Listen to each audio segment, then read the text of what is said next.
Welcome, everyone, to Women's Voices in the Holocaust, How Stories Are Told, presented by the Holocaust Research Study Group. We're going to take just a few more minutes to let everybody in, and then we have a lot of material, so we're going to get going.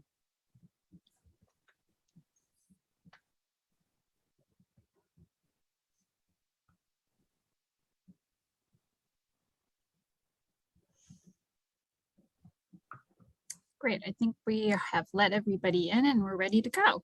Okay. Welcome, everyone, to Women's Voices in the Holocaust, How Stories Are Told, presented by the Holocaust Research Study Group. We're very grateful to be able to do this presentation on Holocaust Remembrance Day. It's obviously a very important commemoration, and so it's really nice that we're able to do it this year on the actual date, and that you have all chosen to join us for this commemoration.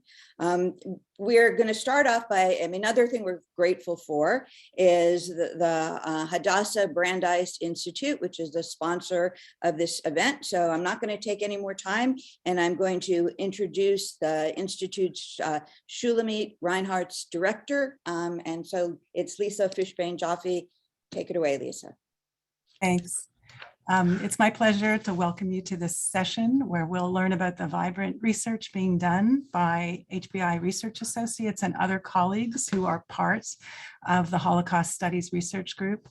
And I'm also pleased to see so many people who have joined the Friends of HBI Society here today, those who make an annual gift to make it possible for us to offer programs like this, particularly this work on women, gender, and the Holocaust. This scholarship, which produces new research in monographs, journal articles, media projects, all demonstrates how using a gender framework can deepen our understanding of the bravery, the tragedy, and the complexity of the Holocaust for all people in the Jewish community. Historians of the Holocaust have been recording how men, women, and children experienced the Holocaust even as these events were unfolding. However, it was only in the 1980s, as feminism spread through the academy, that historians and other social scientists, like our colleague Deborah Kaufman, who will be speaking today, began to ask, might women have experienced the Holocaust differently from men? And if their experience was different, what lessons can we learn from this? And I'm grateful to our colleagues in the Holocaust Studies Research Group for deepening and continuing this work and sharing it with our students and with the community today. So I look forward to today's event. A few just reminders to everyone in our panelists to make sure you're muted and your cell phones are off. To everyone, we are recording this event. You should have gotten a message about it, but I wanted to make sure everybody knew that. I also wanted to thank the Women's Research, the Women's Studies Center, Research Center, excuse me, for co-sponsoring this event. And we're also very grateful to have the attendance of the German Consul General, Nancy Menzenbach, who will be with us today. So those are two more notes of appreciation. What I want to do now, just really briefly, is give you an idea of what the program is going to entail. So, it is, as the title says, about women's voices. You will hear a lot of women's voices. There are 8 of us. So that is going to take a certain amount of time. And when we talk about women's voices, we're talking about it in different ways. So part of it is we're all women, so we'll all be speaking, so you'll hear our voices. We'll also be channeling in different ways the women that we were writing about, who are filming or doing artwork about, who experienced the Holocaust. So that's another way in which we're going to present women's voices, and hopefully the uniqueness of those voices will come through. So the way we're going to do this is we have 3 different groupings. And then within these groupings, there will be individual speakers who will take about 10 minutes. After the speakers are done, each will take about 10 minutes. When the speakers are done, there will then be a very short period of discussion, questioning for the group. We'll then move on to the second group and the third group. At the end, we've reserved some time for discussion with everyone who's in the audience who chooses to, at least through the chat. So the way we're going to handle that is if you have questions about any of the presentations, put the question in the chat. We'll be going through it. And at the very end, we'll pick out some of those questions to address either to particular speakers or throw it open to the group. So again, if you have a question, please make use of the chat. I think that does it for introductions. So, oh, speaking of introductions, I'm not going to, beyond giving you their names, I am not going to be doing any of the bios of any of the panelists. So if you want to find out more about any of us, there are now a couple of links, I think, actually to a page with our bios. So that's the best way to find out about us. So the first group that will be presenting is on the topic of uncovering hidden stories. There will be 3 speakers, Debbie Kaufman, Rachel Munn, and Karen Rosenthal. So I will now turn it over to Debbie. Thank you.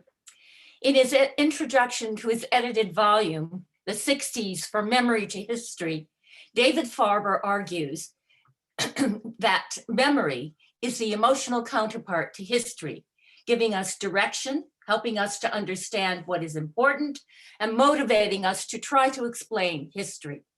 In this sense, as some authors have conjectured, memory has been stereotypically drawn as the feminine counterpart to masculine history.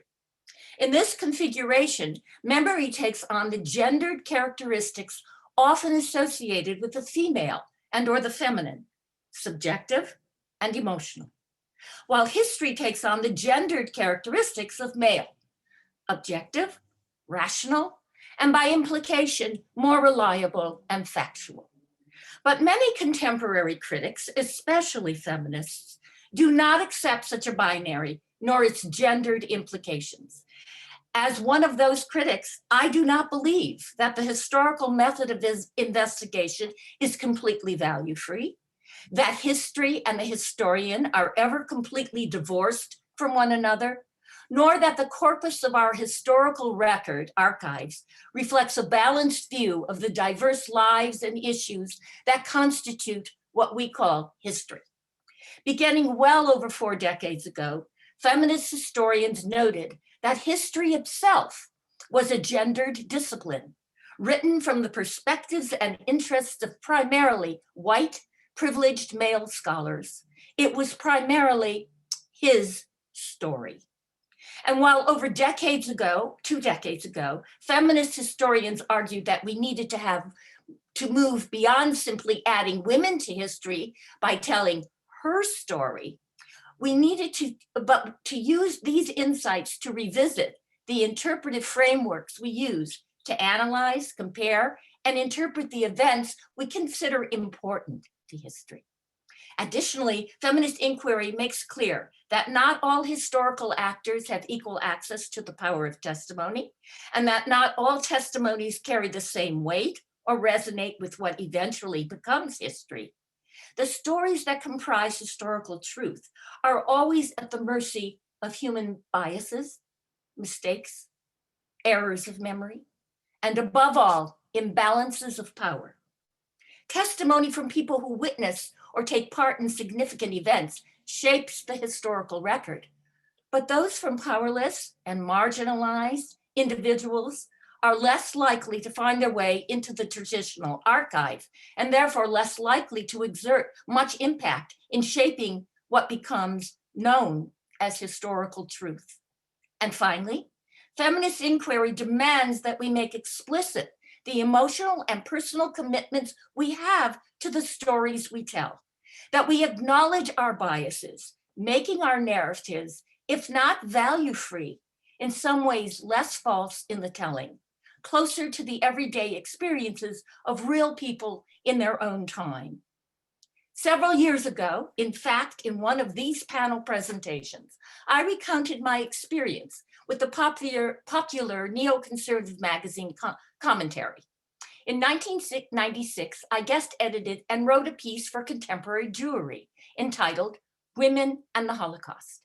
Later that year, Commentary sent me a pre-copy of its lead article entitled Auschwitz and the Professors. In that article, several authors, including myself, were taken to task for using the Holocaust to further our academic careers. Seemingly, what was at issue was that what the associate editor of Commentary, Gabriel Schoenfeld, called the academization of the Holocaust. The gist of his argument was that the detached, dispassionate, and jargon-laden environment of the university was at odds with the study of the Holocaust. But barely beneath the surface of this tirade was a much larger concern among neoconservatives of the time: the growth of feminist studies within the academy and the deeply intertwined worry about who gets to shape Holocaust memory and its Holocaust narrative. Both issues, by the way, are alive and well today, but that's for another panel. For while Schoenfeld had nasty things to say about the historians Daniel Goldhagen and Stephen T. Katz, his most toxic attack was targeted against women. Indeed, most of the professors under scrutiny of this journal issue were women. For him, a gender retelling of the Holocaust narrative is simply propaganda and consciousness raising under the guise of scholarship. He assumes that any focus on women will always demean, devalue, or in some way diminish men. His goal was to delegitimate, silence, dismiss, and stem the growing interest in feminist scholarship and its insistence on the importance of women's stories in filling the gaps in public memory and the historical record of the Holocaust. His aim was to silence those of us who make explicit the gendered nature of the Holocaust, and consequently, the stories who have been overlooked and underestimated in those accounts. When Schoenfeld takes on the professors in arguing that they cannot be trusted to tell the Holocaust story, or that they use it to boost their careers, or that they use language and formulations not capable of and or not commensurate with the uniqueness of the Holocaust, he is in effect saying that the Holocaust belongs to the cultural memory of Jews and Jews alone. Schoenfeld's biases are clear. Jews who are not feminists, who are feminists, a little Freudian slip, who are feminists are not welcome in this retelling. As the associate editor of one of the leading Jewish journals in the United States, a journal whose testimonies were very influential, Schoenfeld appoints himself the gatekeeper for who can and cannot speak right of the Holocaust and the very language with which it can be understood. And if any, what analogies can and cannot be made to it in the present. I'd like to conclude by citing some of the responses to Schoenfeld's diatribe as a way of showing the importance of feminist inquiry in understanding the shaping of contemporary public memory and of enlarging the historical record. Joan Ringelham, an academic feminist who brought her insights to the US Holocaust Memorial Museum as its director of oral history and testimony archives, acknowledges that while a gender analysis might appear irrelevant or irreverent, given that the Jewish genocide targeted every Jew for extermination, she reminds Schoenfeld that, in her words, a careful study of National Socialism as theory and practice does not reveal any more gender neutrality than racial neutrality. Jewish women were connected to the race struggle of National Socialism because they carried the next generation of Jews. The Holocaust was one of the rare historical moments where women were not considered to be spoils of war, and where women and children were consciously and explicitly sentenced to death in at least equal measure to men. Professors Dalia Ophir and Lenore Weitzman note that cultural stereotypes about gender roles in real life affected decision-making by Jewish communities and families. Under the assumption, for instance, that the Germans would be harsher with men than with women and children, If choices were available, single and married males were given preference in leaving Germany prior to the war. And unlike Schoenfeld, these feminist professors argue for analogies from the Holocaust to other wars and genocides, to other massive displacement of populations against their will. By retelling the Holocaust story from a gendered perspective, we combine both the unique stories of women with the experiences of all Jews to tell a more complete and often more complex story, not only about the Holocaust, but to offer a more universal message about the mechanisms of mass ethnic murder, violence, and post-war trauma. Gender is always a factor in the way we live in our everyday lives. It is at the core of how we understand ourselves and how we are perceived by others. The Holocaust could not, nor did it erase gender perceptions or cultural stereotypes. There were no, nor are there ever, genderless victims, bystanders, or perpetrators. Feminist inquiry demands that we step back from the facts alone and reflect on their significance for the present and for the future. When we do so, we better understand what might be missing or misleading in the narratives of the past and important for future ones. But perhaps even more importantly, when we bring women back into our narratives, or when we as women tell those stories, we are not simply adding women to the narrative, we are changing it altogether. For example, newly opened archives that are brought to our attention, the thousands of women who served as partisans during the Holocaust, and later, and soon Sarah Swartz will tell us more about this. Traditionally, the partisans and the partisan movement were most associated with men and guerrilla warfare in the forests. However, while women identified, lived as, and when allowed, fought like male partisans, their tasks included more.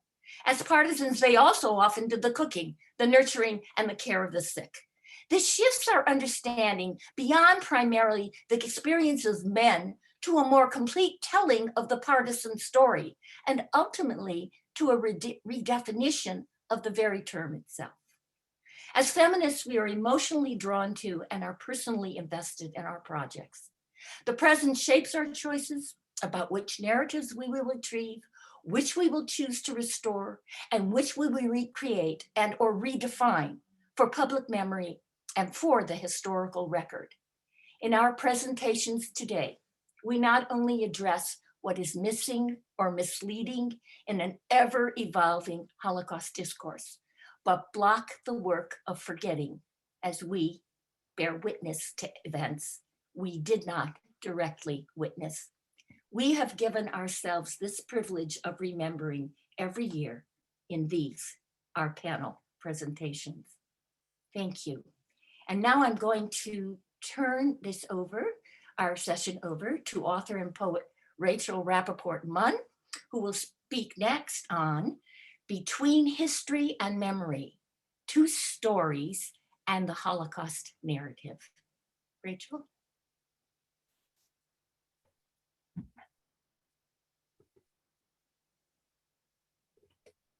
Recently, in the New York Times, there was an article on the 80th anniversary of the Wannsee Conference outside Berlin in 1942.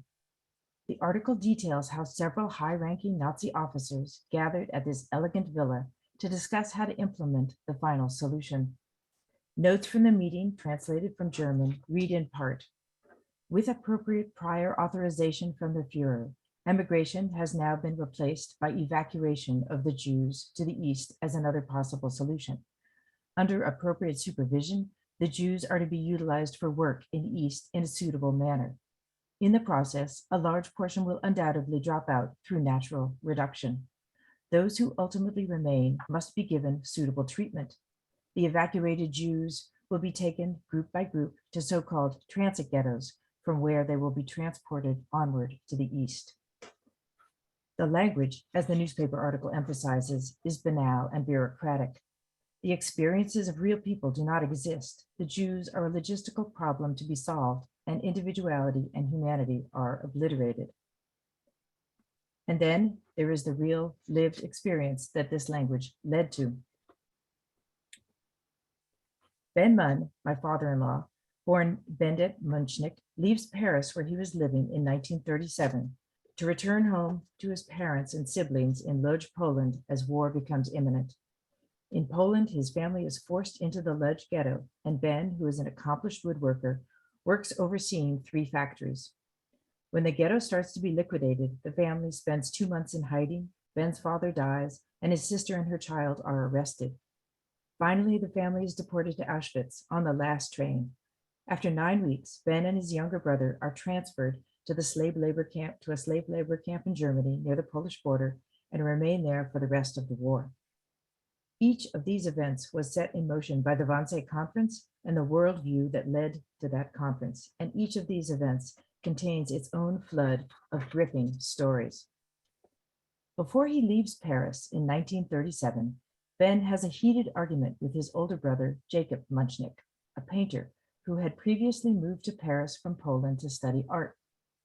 Jacob was a serious painter, a member of the vibrant École de Paris movement in Paris at that time. He was becoming established and noticed in the art world, with reviews of his work and his paintings included in gallery exhibitions. The 2 brothers argue in Jacob's apartment over whether or not to go back to Poland to be with their parents. Jacob insists on staying in Paris with his wife and his wife's sister. Ben argues that they should return to Poland to help their parents. A little while ago, I suddenly realized that this argument was the last time the 2 brothers would ever see each other. In October 1943, Jacob was arrested with his wife and her sister and sent to a concentration camp established by the French. They were unable to bribe their way out, as some did, and later that month, they were deported to Auschwitz, where his wife and her sister were murdered. In January of 1945, Jacob was sent on a death march and then transferred to the slave labor camp of Ebensee, a division of Mauthausen in Austria. He died there in May 1945, 4 days after the camp was liberated by the Allies. After the war, Ben and his younger brother are relocated to a displaced person camp in Germany and are, amazingly, reunited with their other surviving brothers. After 2 years in the DP camp, Ben arrives in New York City. He works in and eventually takes over a fine art framing company, saves money, and then travels back to Paris to bring back Jacob's paintings. Many of the paintings and drawings he brought back now hang in our house. They are beautiful, they are haunting, they have become a part of our family. His sketches, seen here, are in our family room. Our dining room is circled by still life paintings. Carrots on a board, a bowl of fruit, the view out his Paris studio window, and his landscapes hang in the front hall. A moody self-portrait of Jacob hangs on the landing of our stairway, a thin face, an intense look. It looks just a whisper like our son Saul, who bounds up the stairs 2 at a time past the painting. In Paris, before the war, a well-known art critic of the École de Paris, Hersch Fenster, was also a close friend of Jacob Munchnik. Fenster survives the war in Switzerland, and when he returns to Paris after the war, it becomes his life's work to document the painters of the École de Paris that he knew, most of whom were Jewish and most of whom were murdered by the Nazis, including his close friend Jacob Munchnik. Last summer, a show on the École de Paris, based on the research of Fenster, opened at the Jewish Museum in Paris. Works of Jacob Munchnik were featured among several other artists. After being put off for a year because of the pandemic, the exhibit finally opened. My husband had created the self-portrait on the stair landing and several other paintings and shipped them to Paris months ahead of time. Our family bought tickets to Paris before the EU had opened up for travel, and our whole family, including our teenage son, college daughter, and daughter's boyfriend, made the journey from Los Angeles to Paris. We arrive at the museum a few days later to the sold-out show in Paris. The wonderful curator gives our family a private tour on a day the museum is normally closed. It felt like a pilgrimage to finally arrive there. We go through a cobblestone courtyard and enter another world. Passover, 1939. Jacob Munchnik, his wife, Hersch Fenster, and other friends are gathered at a table. The huge photograph covers an entire wall of the dark museum entry with handwritten Yiddish notes on the image.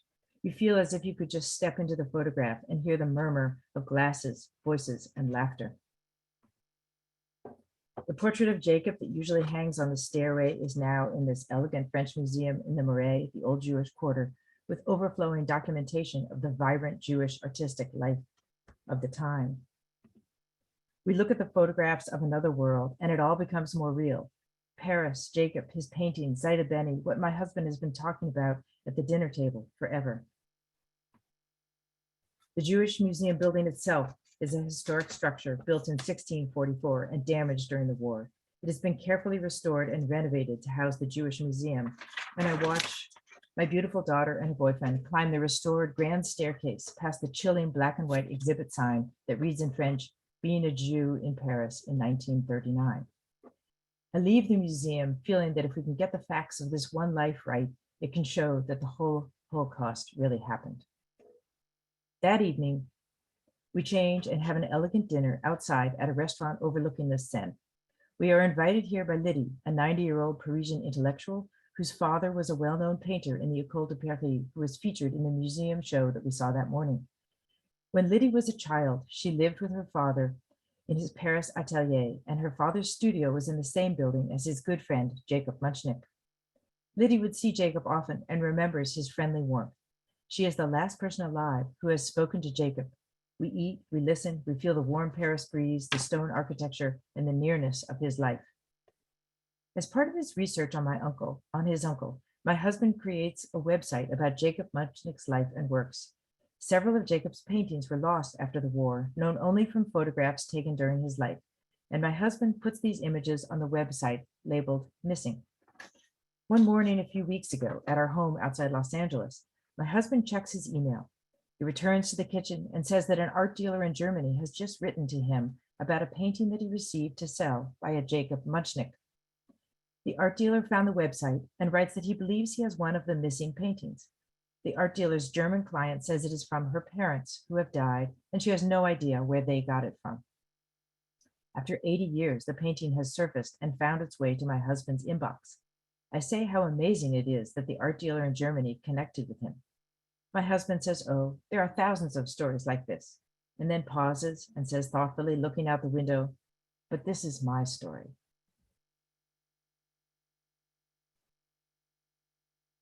These stories have become a part of the fabric of our family and of our collective history and memory. In the novel, Mrs. Dalloway by Virginia Woolf, the main character, Mrs. Dalloway, goes through a day of preparations for a dinner party, buying flowers and walking in London. She remembers past events and choices, the man she didn't marry, and the results of the marriage she did choose. One day represents the world of her life. In writing about these stories, I feel a bit like Mrs. Dalloway. Her past imbues her present. She carries her whole history with her throughout her day as we carry the history and memories of the Holocaust with us. As I think about how to tell these stories, I also hold the past and the present simultaneously. The Holocaust resulted in the loss of the Jewish intellectual and artistic heartbeat of great European cities and the rupture of a civilized world. The untangling of how this rupture happened and what it means for us now feels essential. We have been reckoning with this ever since, and it is this multi-layered reckoning that I feel a part of. We need the historical grounding, the missing painting and the self-portrait on the stairs, the magnitude of how many Jews lived in Lodz before the war, 233,000, and how few survived, 11,000. We need to understand the playbook that reduces individuals to logistics, see the still life with carrots, and somehow hold them all at once, and then ask who and what has been missing. What happened to Jacob's wife and her sister? What was their life in the atelier in Paris like? We become a part of the dialogue with history as the stories and how we tell them reconfigure our understanding of the Holocaust. Thank you. Karen Rosenthal will speak next about her family's history in Nazi Germany.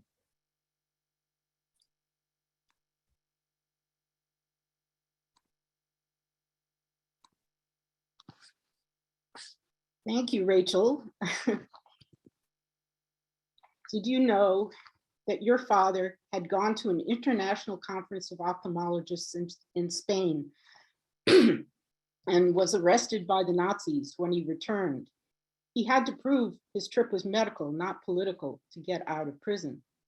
The archive director of the Jewish Museum Berlin, Aubrey Pomerantz, was reading and translating a letter aloud to my brother and me.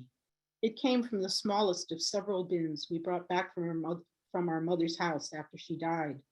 No, we didn't know. Over time, we donated many items to the museum. When the Jewish Museum Berlin decided to redo its entire core exhibition, my parents' story about leaving Nazi Germany became one of 6 emigration displays. You see it showcased here on the right. The 4 objects in the display give a snapshot of a well-liked and successful doctor who is denied the ability to practice, marries, and then leaves for the US with his bride to restart his life and career. 2 days after my dad proved his innocence and was released from prison at the end of May 1933, he was notified that his license to receive socialized medicine would be revoked. He would no longer be able to work at the clinic in Chemnitz where he had seen patients and performed surgeries since 1928. My father decided to appeal, sending evidence that he qualified as an exception. But on February 16, 1934, in this fateful registered letter in the display, the ministry denied his appeal in a final decision. My father could only see patients privately and could not practice in full the career that he loved. His thoughts turned to leaving Germany. He met my mother, Margaret Behrend, who was 15 years younger, at a tennis club. They married in March 1935 at my grandparents' house in Dresden. These photos were taken by my grandmother, who was a self-taught photographer. My mom came from a prominent banking family, and her father was a director of a brewer's bank owned by relatives. My dad, on the other hand, came from a poor family in a rural town in Westphalia. His father, grandfather, and great-grandfather had all been horse traders with small general stores in their houses. He definitely married up. My dad returned to Chemnitz with his bride and then quickly pursued an offer in Chicago from a doctor he met in Spain. While that job didn't work out, a German doctor friend already in the US recommended he come to Hartford, where he thought they needed a good ophthalmologist. My parents left Germany at the very end of 1936 and were welcomed at the boat in New York by my mother's cousin, who had already found them an apartment in her building on the Upper West Side. Now, my dad needed to pass his medical exams, no easy task. He took them in Latin and remarkably passed on his first try. My father's achievement was viewed as heroic by both his and my mother's families. Congratulatory letters poured in from relatives and friends in Europe and the States. To set up his practice, my parents moved to Hartford, joining my dad's friends. Oops. Alfred and Irma Behrend, my mother's parents, came to visit them in September of 1937. Because my grandfather could no longer work in Germany, my mother's parents expected to join their daughter and her husband in Hartford sometime soon. They returned to Dresden and awaited visa approval from the US. Despite some American-style anti-Semitism, my father was able to establish an office and see his first patient on November 9th, 1937. For their first major holiday apart, my mother set up some photos of my dad seeing a patient in his office, including the photo that's in this display. She then handmade an album, wrapping it in holiday paper, and sent a loving German-Jewish Christmas present to her parents. My grandparents' future, to a large extent, depended upon my dad's ability to establish himself. The album reinforced hope for all of their futures. The highlight of the Rosenthal showcase for the museum is this handcrafted farewell album given to my parents by their close Chemnitz friends, the Heidenheims, just before they left Germany. The playful book of etiquette for life in America was created by husband Bruno. In it, Oops. I'm sorry. In it were fantasies the family would follow my parents to the States. They too were counting on my dad's success. But my parents had to decline Bruno and Eva's early affidavit request. They barely had an extra penny, my mother wrote her mother, and had to think of their own family first. Bruno was arrested on Kristallnacht, put into forced hard labor, and soon died. His daughter, sent to England on a Kindertransport, survived, as did his wife Eva, working in another town in plain sight of the Nazis. One might wonder how my dad was able to become a doctor at all. Descended from 3 generations of horse traders, he was 10 years old when his father was kicked by a horse and died. My grandmother Sophie was left to raise 8 children aged 4 to 18 on her own. They all lived upstairs in this Rietberg house, and Sophie ran the store below. Oops. I don't know why the program is skipping, but do my best. Ida was Sophie's youngest child who escaped with her family to southern Rhodesia in 1939. Her daughter Gish told me a poignant story about her mother on her deathbed. Gish's mother Ida, as she was dying, tearfully voiced a deep memory about Sophie, her mother, and how hard she worked. Sophie only allowed herself one afternoon off a month to visit a favorite place for tea. Sophie's eldest daughter, Elsa, took charge of the parenting.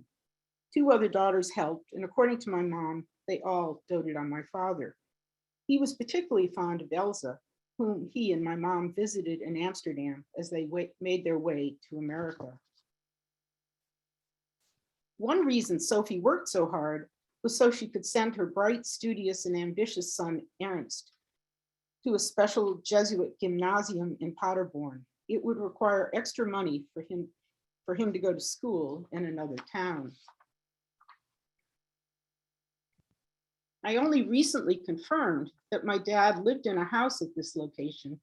The earlier one that they lived in had been bombed, with an aunt's family until he passed his final exam, the exam that allowed him to continue on to medical school. Between his mother, sister, and aunt, the women in the family became the backbone of my father's success.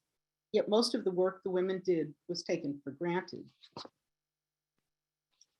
Kristallnacht happened exactly a year after my dad saw his first patient. Alfred Behrend was arrested and taken to Buchenwald. With visas my grandmother's sister in Bolivia obtained quickly, he was able to get out of the camp after 1 month. My grandparents left for Bolivia in April 1939 and were able to join my parents in Hartford in 1940, just before my brother was born. Once my grandparents came to the States, my mother's brother, still a minor apprenticing in Switzerland, was legally able to join them. My father now hosted 3 destitute members of my mother's family. From marrying up, his world had turned upside down, and my dad was supporting everyone through no fault of theirs.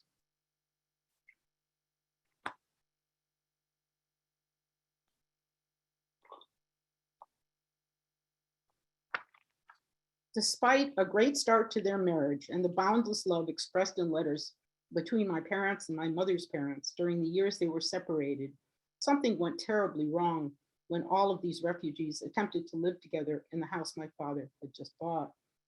My uncle chose to enlist in the army rather than stay home waiting to be drafted because there were so many raised voices and arguments. I can't know all the factors that were at play, but I think about the fragments I've gleaned, because even though I was yet to be born, they affected my life in a major way. Lives had changed. My grandfather had been beaten in the camp, returning a different man. The accomplished banker who had been an excellent provider was now penniless and dependent. And my father now had to compete with my grandmother for my mother's attention. There was also a new child. Everyone's hero, my dad, was no longer the focus of his household. And then there was the war in Germany. In her last Red Cross letters, Dad's sister Elsa could no longer account for several relatives, and then she herself could not be accounted for. In the extended silence, tragedy lurked. 17 of my dad's relatives seemingly vanished. He'd been unable to help Bruno, his friend, and Elsa, the sister who was like a mother to him. And then, a couple of months before I was born, he almost failed to save his son from a ruptured appendix because, unlike my grandmother, he trusted the mistaken doctor. In his personal life, it was difficult for my father to remain heroic, but in his office, he was a medicine man performing miracles. Patients worshiped him and brought gifts. I was born on May 7th, 1945, the end of the war in Europe, a day for celebration seemingly twice over. But my dad, I was told, was mostly interested in my grandmother leaving the house. 2 years later, as my grandparents were making plans to move, my grandfather died of a heart attack and my grandmother never left. My mother referred to the breakdown of her marriage and family life as Hitler's gift to her.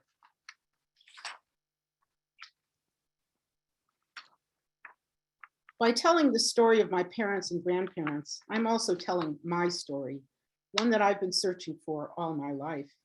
The difficulty for me is putting words to the silences I was born into and the events which were never discussed, but manifested themselves later in emotions, relationships, and actions. It takes a lifetime to grasp that which is nonverbal and distorted. As one commentator said, when the first Ukrainian refugees crossed safely into Poland and were welcomed warmly, things may seem fine now, but know that their lives will never be the same, nor will their children's lives.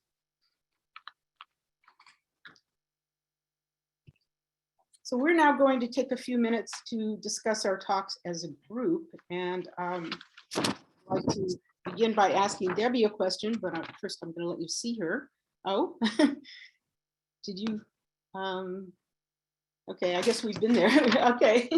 I just finished your presentation. I just stopped sharing for you. So Thank you. Thank now, you. okay. Okay, good. Hi. So Debbie, can you talk more about the power of the feminist perspective to change the way we think about and tell the Holocaust narrative? Why is it important? I know you did some of that already, but maybe you can talk some You want more. me to expand, right? Yeah. Okay, I promised I'll take 2 minutes, and I probably be closer to 3. But I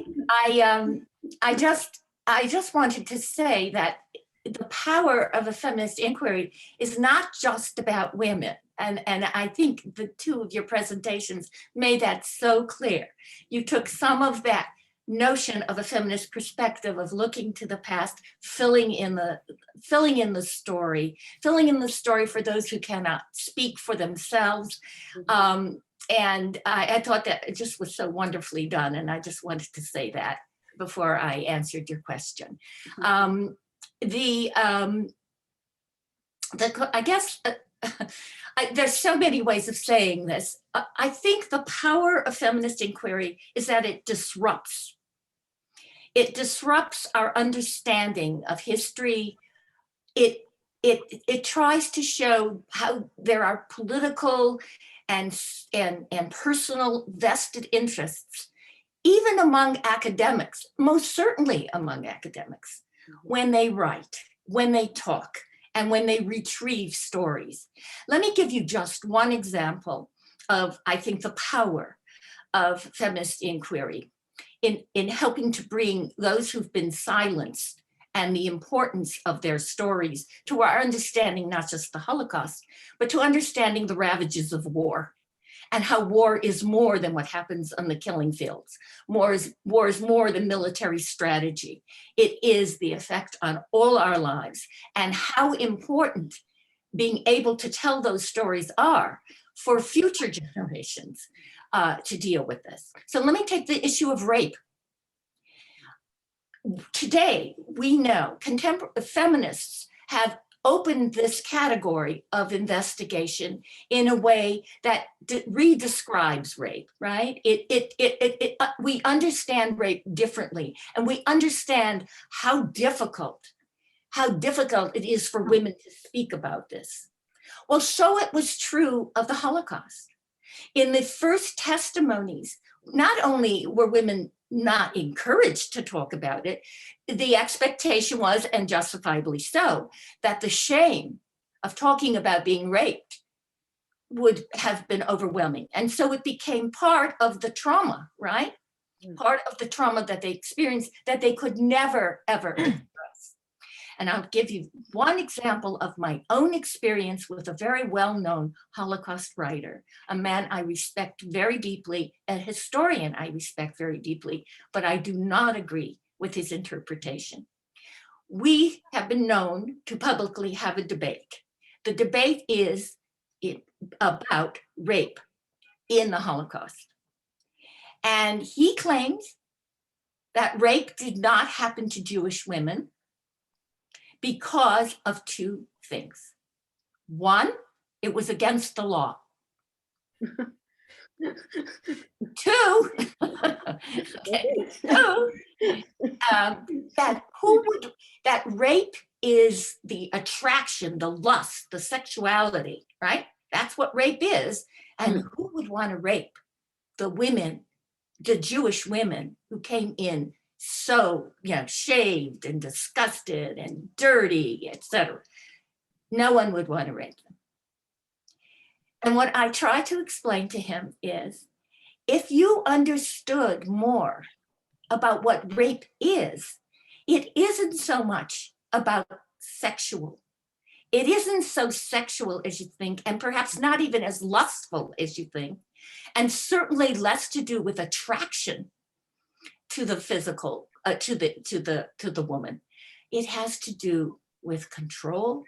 It has to do with humiliation, and it has to do with power. And he looked at me and he said, "Oh, that's just a feminist attitude." That's the power. That's the power of a feminist to me.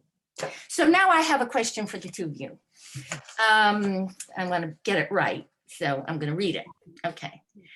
I'd like to turn the question, Karen, you asked me around a bit and ask both of you something similar to what you asked of me.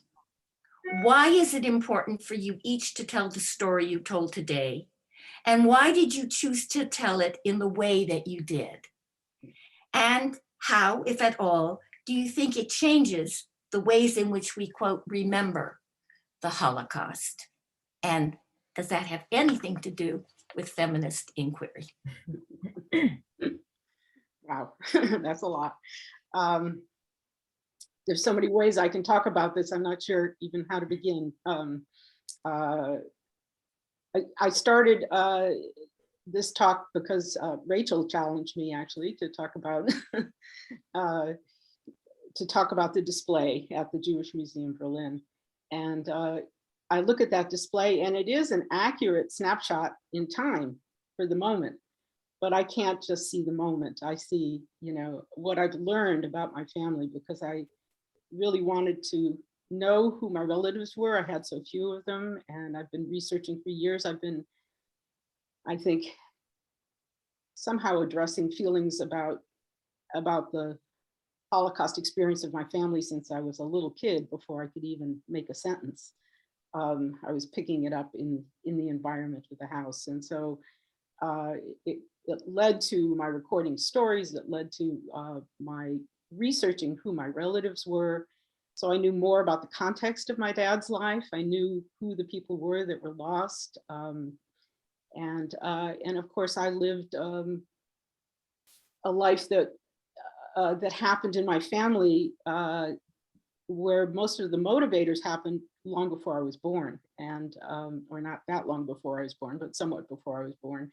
And so I just couldn't simply look at the snapshot and believe in the illusion that he escaped, all was well, because once they came into a refugee situation, of a deeper refugee situation, where it was not just them leaving, but having to rescue other relatives and have them join the family, that they ran into a much more complicated situation. And and they weren't quite prepared to deal with it, I think. And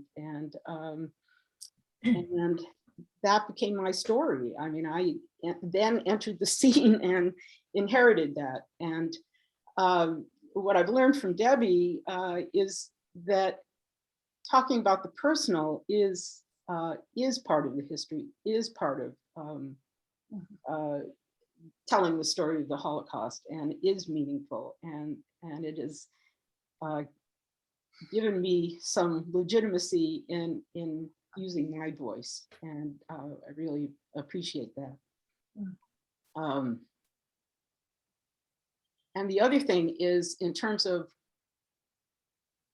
where it goes, I mean, I am talking about the Ukrainian situation, and I feel very tied not just to Ukrainians, but what's happening now, but to other situations like this, what happened in Syria, and just the huge number of refugees in the world. And I think about the fact that, you know, my family has a story. It's not the most horrible of stories. I mean, there were benefits and advantages and everything in my life, and some people have it far worse, but you take that and you multiply it by, oh, maybe 85 million is one figure I've heard, you know, people who've been displaced from their homes, and, you know, never to go back, never to have a place to dwell, you know, with their histories, you know, connected to them, with the objects of the past, with a knowledge of family, with a way to navigate through the world the way they want to. I mean, it just becomes profoundly disturbing to see what this world of ours is made up of. And it's not getting better, it's getting worse with the famines and the, you know, climate change, and so many displaced people. I mean, some of it with violence, some of it, you know, caused by others, you know, where people in poorer situations are the victims of you know, other people's greediness and inability to cope with the world's issues. There are just so many things going on, and so it connects my story to the plight of the refugee and the suffering that exists in what we call humanity, but it isn't. So that's my story. As the person who is paying attention to time, I definitely want to hear Rachel's answer to that, but we have to kind of keep it a little shorter. I'll Okay. make it brief. Thank you. To Sorry. pick up from Karen, I think where the specificity of one story crosses a somewhat more universal experience or broader is so important, that it's through these specific stories that we can reach for an understanding of what happened. And for myself, I feel like these stories do not just exist in the past, they are embedded in the present. And so are, you know, Debbie, you have helped us so much understand how, to use Karen's word, to give legitimacy to personal stories. And in my case, maybe the layers of how these stories are embedded in my present, my family, my children, how my children respond to these stories. And so thinking about these multiple layers has been very important to me, and to bring these stories forward for me in a creative way that helps us grapple with many different aspects of them. And I am very aware and appreciative, Debbie, of how you frame it, that we don't simply add a story or add a way of telling a story. We change the fabric of what is the story and what is the Holocaust narrative. So that's where it becomes a more malleable and changing narrative. And I think that part is also important. It's not an additive to a fixed experience. It's creating right here, right now, today. We are creating something that is shifting the narrative. So that feels important. Okay, and with that, I'm very grateful for this time. And Laurel, I'll hand it back to you. Okay, thank you. That was a great way to get us started. That was really wonderful. So thanks to Debbie and to Karen and to Rachel for those great presentations. So I'm Laurel Leff. For those of you who just joined us, this is Women's Voices in the Holocaust, How Stories Are Told. The next grouping is Sourcing Women's Stories, and the presenters will be first Sarah Silberstein-Schwartz, and then me. So go ahead, Sarah. The power of the power of telling.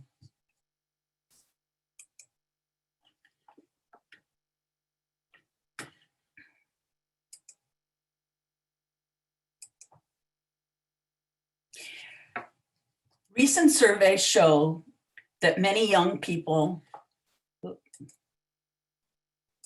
We don't see your PowerPoint yet. Oh, okay.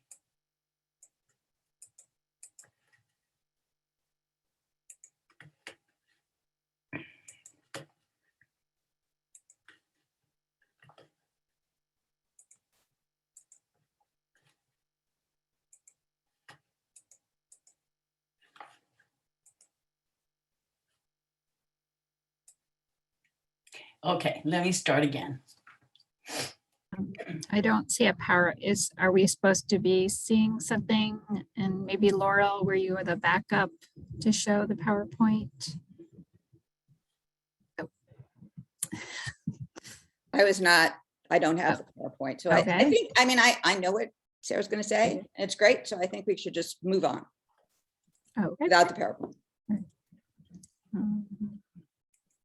Okay.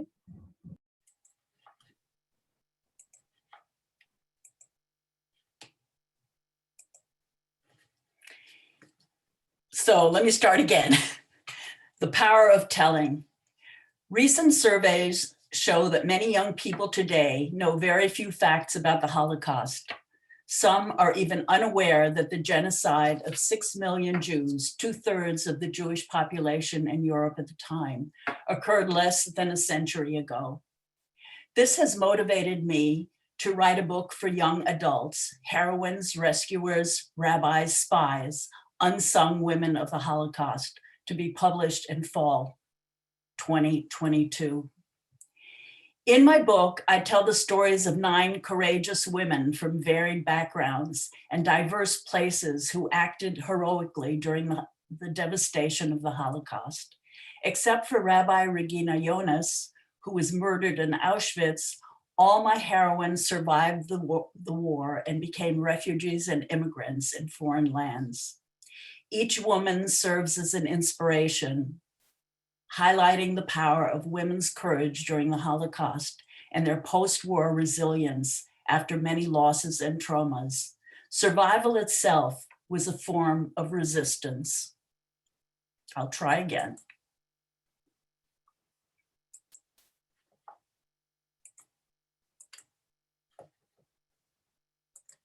Okay, failing that.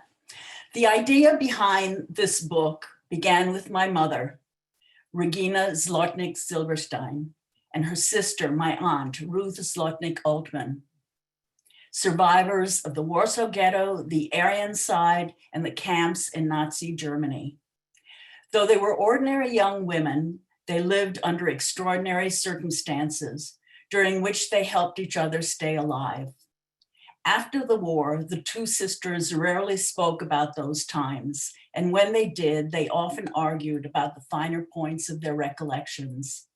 I knew very few details about their wartime stories, though their experiences followed them and shaped their lives and mine.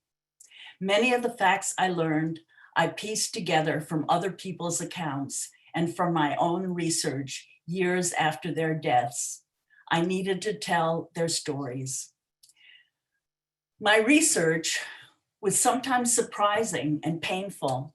In my teens, I discovered that my mother had been married to someone other than my father before the war, and that her first husband had been killed outside the Warsaw Ghetto. Only in the past year did I locate my mother's assumed Christian identity, Maria Regina Kowalska, prisoner number 35526, which allowed me to trace her incarceration for the first time in Auschwitz, Ravensbrück, and a Buchenwald slave labor camp.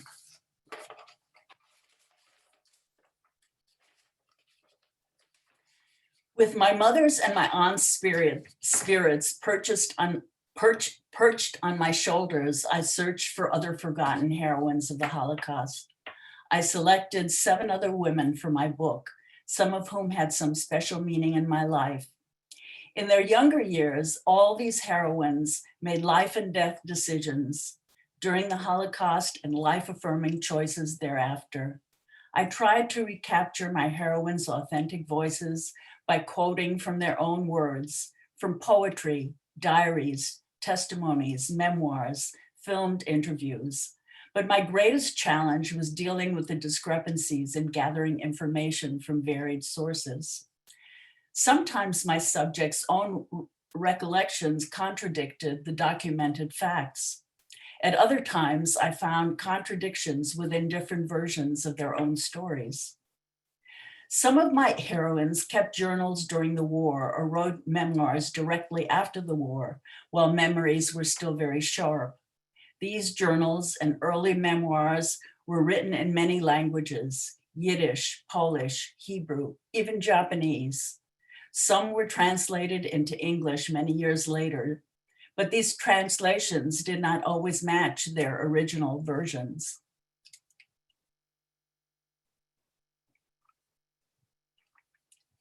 There's the example of Lena Küchler, educator and post-war surrogate mother to 100 orphaned Jewish children in Poland and France. She first published her memoir, My 100 Children, in Yiddish in Paris in 1948. After she immigrated to Israel, her book was translated into Hebrew in 1959. When it was translated from Hebrew into English, some of the facts were changed. When it was republished in the US for young readers in 1987, it was further altered.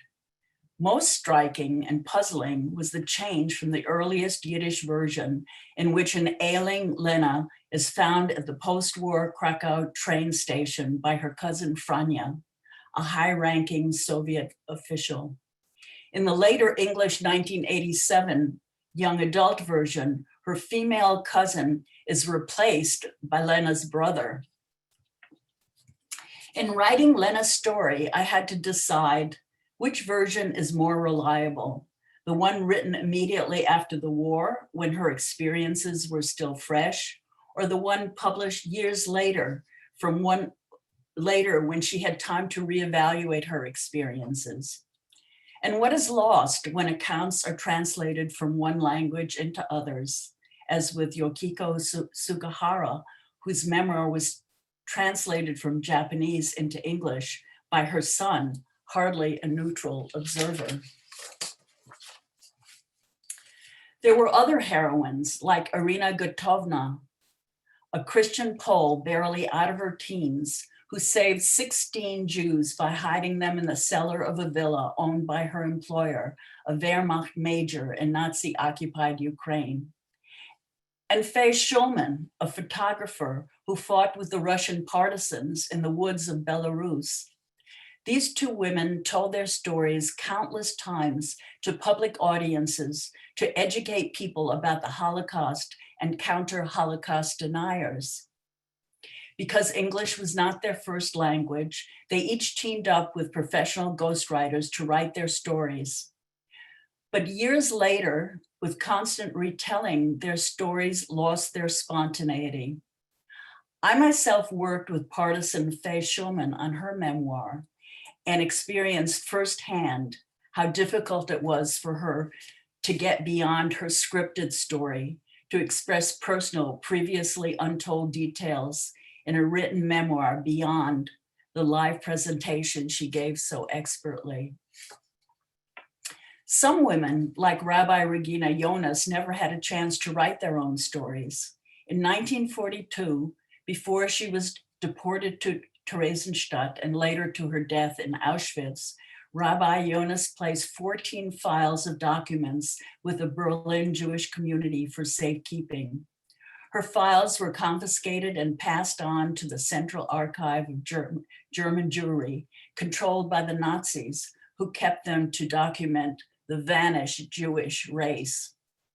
After the war, Soviet officials in East Germany transferred them to the obscure and underused German Central Archive. Here, the documents lay unexamined for 50 years, as did Rabbi Jonas's legacy as the first ordained woman rabbi. After German reunification in 1990, scholars rediscovered many documents. In 1991, a feminist scholar researching women's religious ordination in 1930s Germany discovered an envelope containing a Hebrew teaching certificate under Regina Jonas's name. She dug deeper and found the rest of the files. Later, other feminist scholars examined Jonas's files. In 2004, Rabbi Elisa Klepchik brought international attention to Rabbi Jonas with the publication of a biography on her life.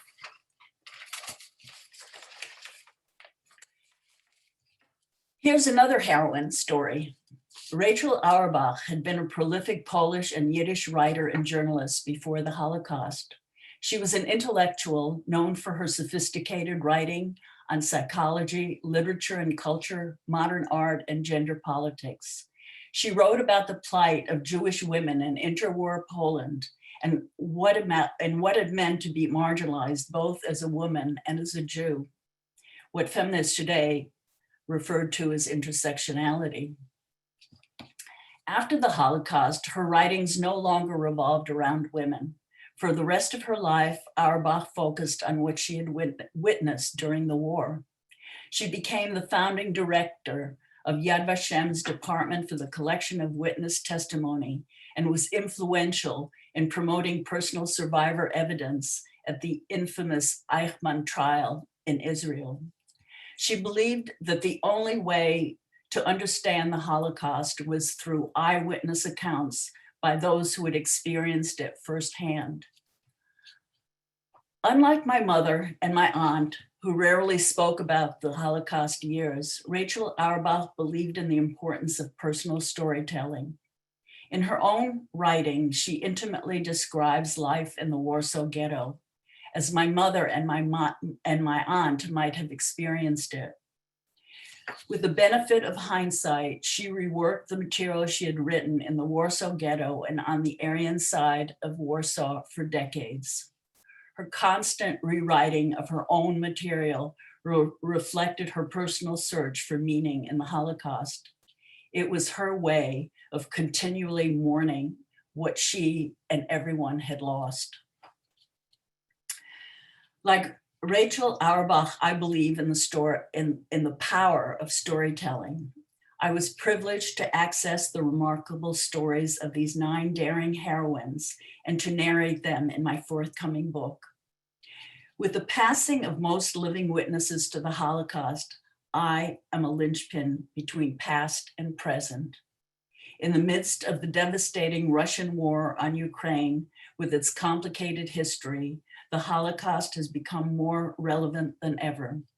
Yesterday, it was the genocide of the Jews. Today, it is the killing of innocent Ukrainian civilians by another brutal dictator.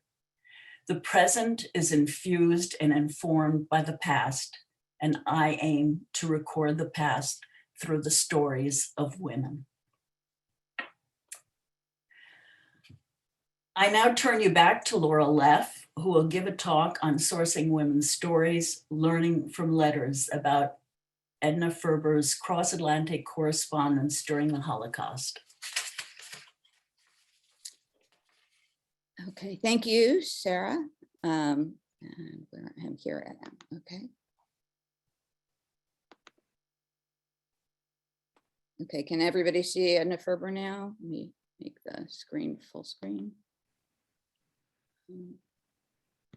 Hold on one second. Okay, everybody see Edna Ferber? All right, good. Thank you very much, Sarah. And I'm just seeing how everything is connecting. I mean, Debbie started us off great with trying to look at history and memory a little differently, and each of the speakers have done that. So what I'm going to talk about in Learning from Letters is Edna Ferber, who you see here.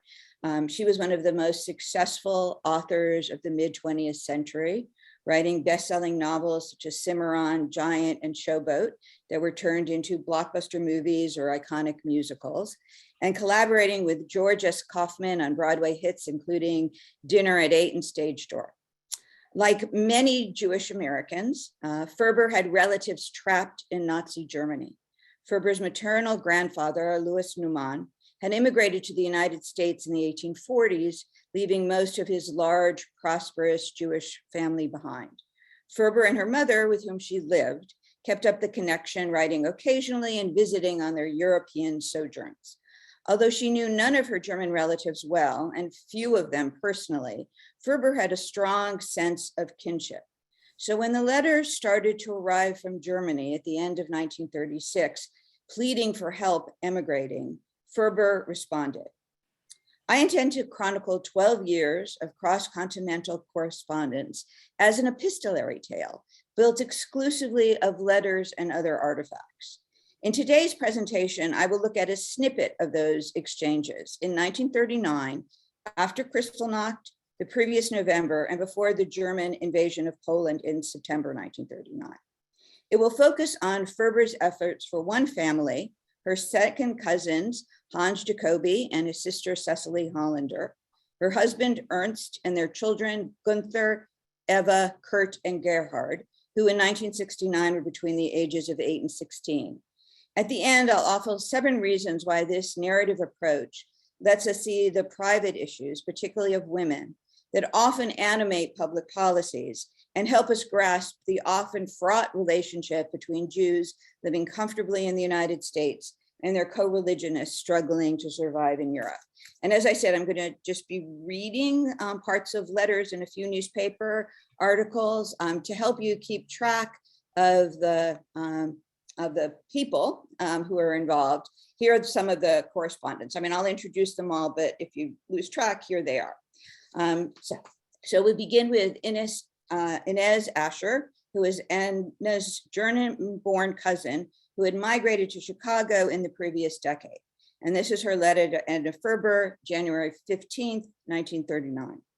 After a rather strenuous day at the office on Friday, I came home to find cables from various members and branches of the Asher and Neumann families. They were followed on Saturday by a batch of most distressing mail. I still feel it is most important to get Hans and Kurt out of Germany. Now, my suggestion is as follows. You know someone in England. Could you ask them to make a petition to the Home Office, that's the branch of the British government that dealt with immigration, for the temporary stay of Hans and Kurt until their quota number is reached. Now, you said you would place your account of $500, which would be the equivalent of $10,000 in 2022, at the disposal of the family. Please let me know as soon as possible, as every day counts in these matters, as one country after the other becomes overcrowded and closes its frontier to the German refugees. Cecily Hollander, she's a lawyer, Ferber's second cousin and the children's mother, who is writing from Berlin to Ferber, January 22nd. Everyone waits for some answer. Most are still waiting for an affidavit. This we have received thanks to yours and Inez's efforts. Ever since Hans returned from the concentration camp where he was incarcerated after Kristallnacht, my parents are fine again. Hans also tries everything to get out. Inez Asher, Chicago, to Edna Ferber, January 23rd. I had a letter from Hans today, and in this he states that it is very necessary for him to get out because his presence not only endangers him, but puts a terrible strain on his parents. And this is from the Historical Society of Easton, Connecticut. In the fall of 1938, novelist and playwright Edna Ferber purchased 140 acres of land in Easton. The following year, construction began on this magnificent 12-room Georgian colonial that included 4 master bedrooms on the 2nd floor.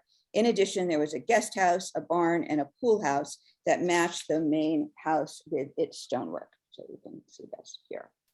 Let's go back to the Oops, sorry. Okay. Sorry. Okay. So this is from Cecily Hollander to Edna, March 30th. Yesterday, we received from London the permits for all 3 children. The oldest son, Gerhard, had emigrated to the United States 2 years earlier. We hope to have completed within 2 weeks all the formalities and the wardrobes for the children. The children are ecstatic and look forward to their first flight and their new home in England. And then from Ernst, her husband, who had been a judge, in the same letter, we know that behind all of it stood your determination and your name, and that these made the differences in the final analysis. Inez to Edna, April 10th. Their parents did not know where the children were going, but they were jubilant to know that soon they would be in safety and living as human beings. Hans wrote that he received his landing permit from Cuba and will leave for France at the beginning of May. Let us hope for his sake and the rest of the world that there will be no war. Charles Evans, he's chairman of William Heinemann Publishers. It's a distinguished publishing house in London that was Ferber's British publisher. To Edna, April 14th. There is an Anglo-German school at Hazelmere in Surrey, about 40 miles from London. Their term's £100 a year for each child.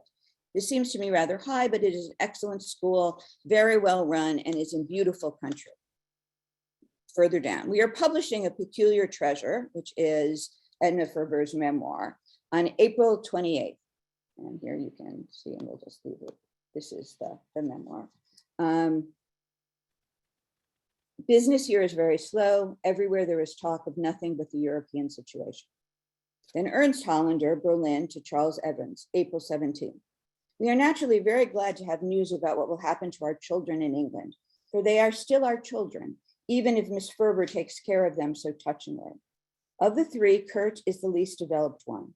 Intellectually, he is good, average, a bright boy, very kind, and with inclinations towards commerce. Eva, as regard figure and face, is a little beauty, graceful and very womanly, but she is still quite a child. Gunther is brilliant intellectually, far above his age. Unfortunately, ever since his birth, he had a non-infectious rash. A certain treatment, ointment, about which he knows everything, is necessary. Inez Asher to Edna Ferber, April 23rd. You must really try to forget about the Hollander children and not let the responsibility weigh on you. As I said over the telephone, anything is better than what they had, and they will adjust themselves like all the other Jewish children who have recently been brought to England. We have laid out for Hans landing permit and transportation, $400 in round figures so far, which would be about $8,000 in 2022. Let us know how you are expected to pay for the Hollander children, and then we will make the proper money adjustment with you so that we can carry our share of the burden. Edna Ferber, diary, May 4th. Moved to the new house at Easton, pretty well settled, orderly enough, and everything looking dazzling to my eyes. Got up at midnight to look at my lovely house. I can't believe it is mine. Kurt Hollander, he's the second of the children.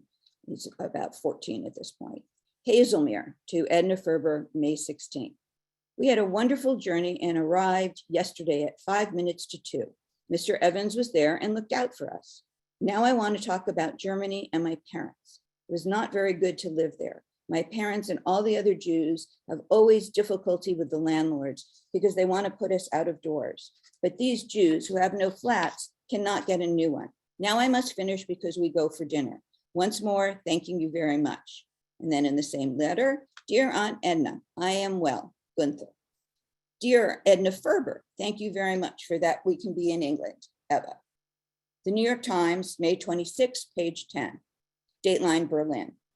Jews in Berlin were warned today that the ghetto law forbidding them to live in Aryan-owned houses would soon be enforced, and they had better seek lodging in Jewish-owned houses now to avoid having quarters assigned to them by the city government. Ernst Hollander, Berlin, to Charles Evans, May 28. My children write rather discreetly about the boarding school. It seems the order there is not perfect. It is a pity, as the good things we gave them to take with them to England are about all we could do for them. I did not expect the children would have to do a lot of work in the fields, while wearing their good clothes.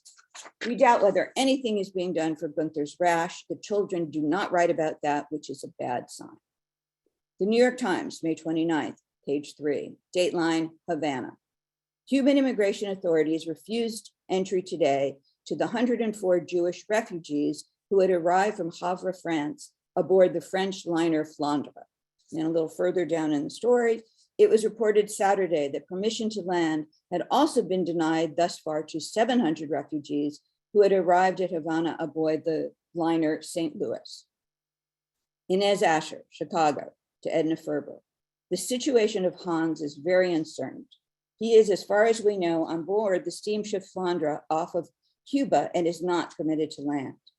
Ernst and Ceci Hollander, and those are the parents, certainly do intend to come to America, but with their high waiting quota numbers cannot expect to come for at least 3 or 4 years, which I think is, in spite of everything, very fortunate because Ernst is still drawing his pension, and I frankly dread the time when this nervously unbalanced person will descend on us. The New York Times, June 9th, page 21, Havana. The Cuban government today permitted the landing of only 6 of the 102 refugees aboard the French liner Flandre, which entered the port early this morning. Ceci Hollander, Berlin, to Edna Ferber, June 13th. We have now received news that Hans, along with the other non-Aryan passengers, for the second time could not land in Cuba together and will return to France. We would be so grateful if you could manage to get a temporary permission for Hans to stay in France. I apologize again for approaching you with a request, especially since you already took such care of our children. However, today I write on behalf of my parents who are much too nervous to do it themselves. Inez Asher to Edna Ferber, June 14th. I'm terribly sorry about the trouble caused by the Hollander idiocy. I do not want the Hollander parents here any earlier than we can help it. This may sound terrible, but after all, we have to think of ourselves, of the effect such a person would have on this country, etc. I'm sure you agree with me. We've had plenty of excitement about Hans, who is on his way back to France, where I hope he will be able to stay. And this is a fan letter. I put fan letter in quotes. Reverend Adolph H. Rarenberg, pastor, First Presbyterian Church, Iselin, New Jersey, to Edna Ferber, June 16th. I have just finished your peculiar treasure with some delight and some real annoyance. I feel that your attitude of the Jewish situation borders on the paranoid. You seem to feel that the Jews are the only ones in world's history who have suffered persecution. And sometimes, strangely enough, suffering has often been deserved. The Jews did some shady business in Germany in the post-war period. New York Times, June 20th, Saint Nazaire, France. A band of 97 German and Czechoslovak Jews who had been aboard the French steamer Flandre landed tonight to take up temporary residence in Western France. The refugees, who were barred by Cuba and Mexico, danced down the gangplank, weeping for joy. Charles Evans, London, to Edna Ferber. I was not in the least disturbed when I got that letter from Dr. Hollander, of which I sent you a copy. I wish now that I had not sent it to you. I thought it might amuse you, as it somewhat pathetically amused me to see the state of fussiness parents always seem to get into when their children are far away from them. About a peculiar treasure. To date, we have sold 1,969. Ernst Hollander, Berlin, to Edna Ferber, June 25th. Please allow me to explain the reasons that prompted me to write the letter to Mr. Evans. As not to stress you, we gave our children the best outfits possible. Our children knew that we spent more than we actually could afford, and therefore they protected their things especially well. On unpacking, they found that some things were missing and others had not been protected properly, and that they had to wear their good things to work in the fields. What should we do? The children could tell us only carefully and in a circumspect manner, since letters are controlled by the institution. On the other side, we could assume that Mr. Evans would take this up with the school in a far more diplomatic manner than a letter from Germany could. In the meantime, the children have adjusted as much as we can surmise from here. Sadly, there is no one to whom they can unburden their hearts. Cecily Hollander in the same letter. There was absolutely no interest to criticize Mr. Evans or his choice of the school. From early on, our children have been used to taking good care of their things and to keep them in order, and I wanted them to keep it up. I am so glad that Hans received a permit to stay in France for 6 months. Kurt Hollander, Hazelmere, to Edna Ferber. Excuse me, please, if I make some mistakes. Mr. Evans sent me a very nice book called South by Arctic explorer Ernest Shackleton. Gunther got 2 books and Evan 4 ones. Of course, we thanked him very much for this present. Thank you again very much for our coming over. I cannot possibly write it, but I hope you can imagine how I feel it. Ever yours, Kurt. So we'll end there, and I know I'm a little over my time, so I'm just going to, and this really picks up off of what Debbie was talking about, is, why these characters, why this letter, and I think the first reason is that it puts you within the time period. You may know the big story: war will come, the St. Louis will be sent back to Europe, Jews who can't leave Germany face a really terrible fate, but not what happens to these particular individuals. So history, therefore, is not a narrative of why what happened, but an unfolding with many possible paths. History becomes contingent, choices matter. The second reason is the reader witnesses life happening even in the midst of world and history shattering events. Ferber builds a house, promotes a book, attends parties, money matters. There is no single narrative. The third thing is that the reader learns the secondary stories that are often crowded out by the dominative narrative. Hans is on the Flandre, not the St. Louis. Fourth, the reader encounters real-time emotion that are not colored by historical understandings. The American cousins don't want the German adult cousins in the United States.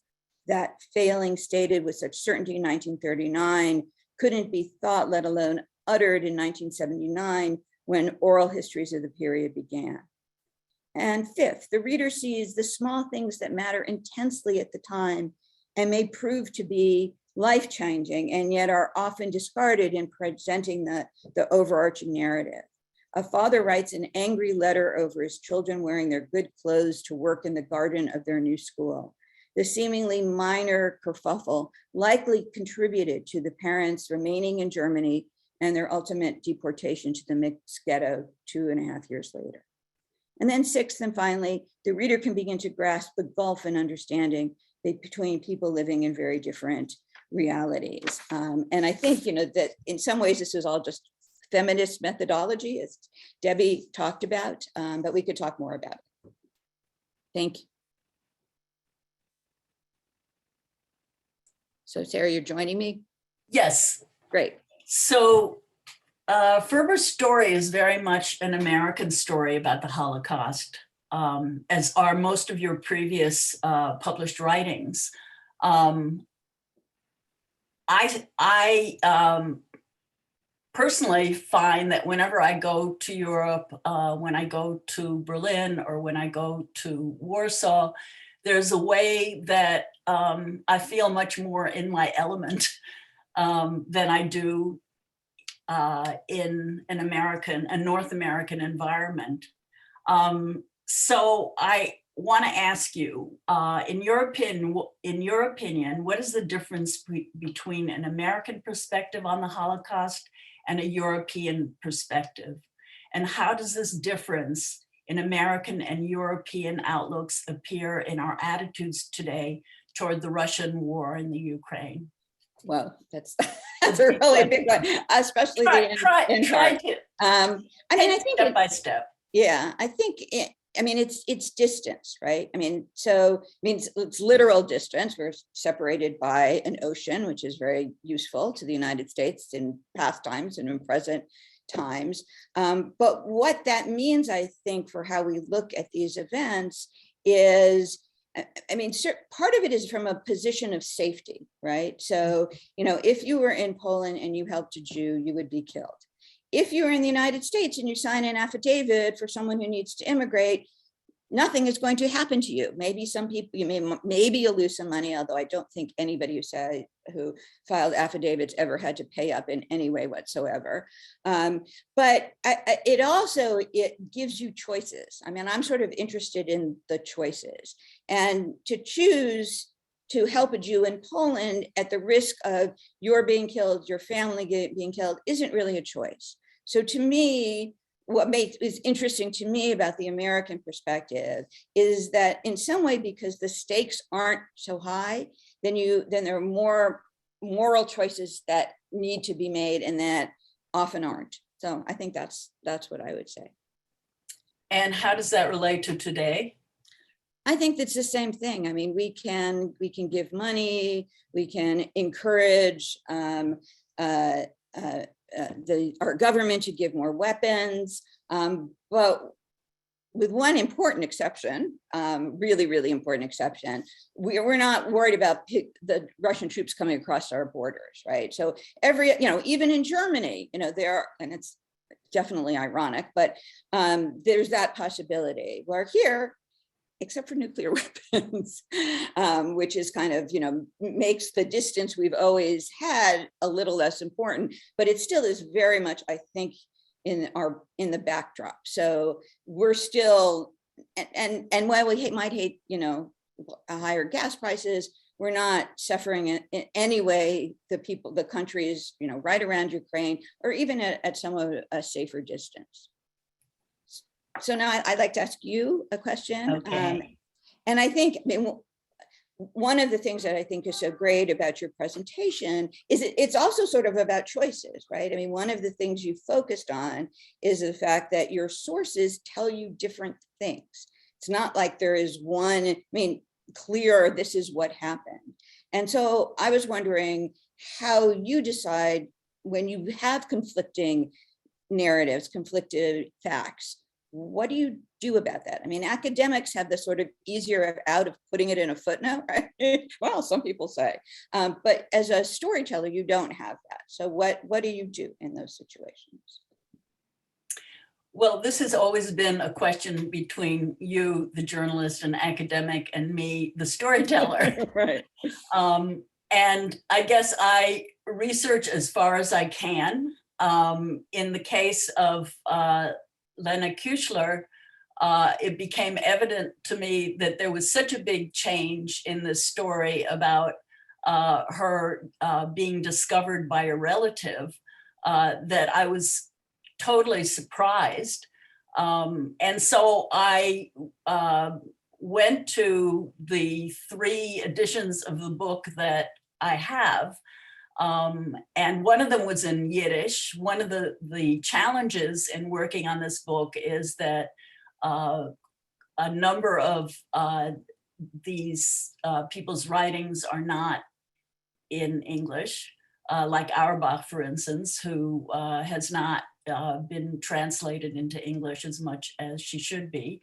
And so I did go, having some access to Yiddish, and since my partner is a Yiddish professor at Brandeis, I was able to look at the original 1948 version of the story.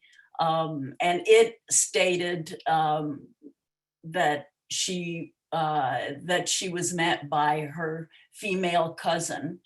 And then that was corroborated in other English versions. And I was kind of happy that, that it was her female cousin that came out as the true person who discovered her.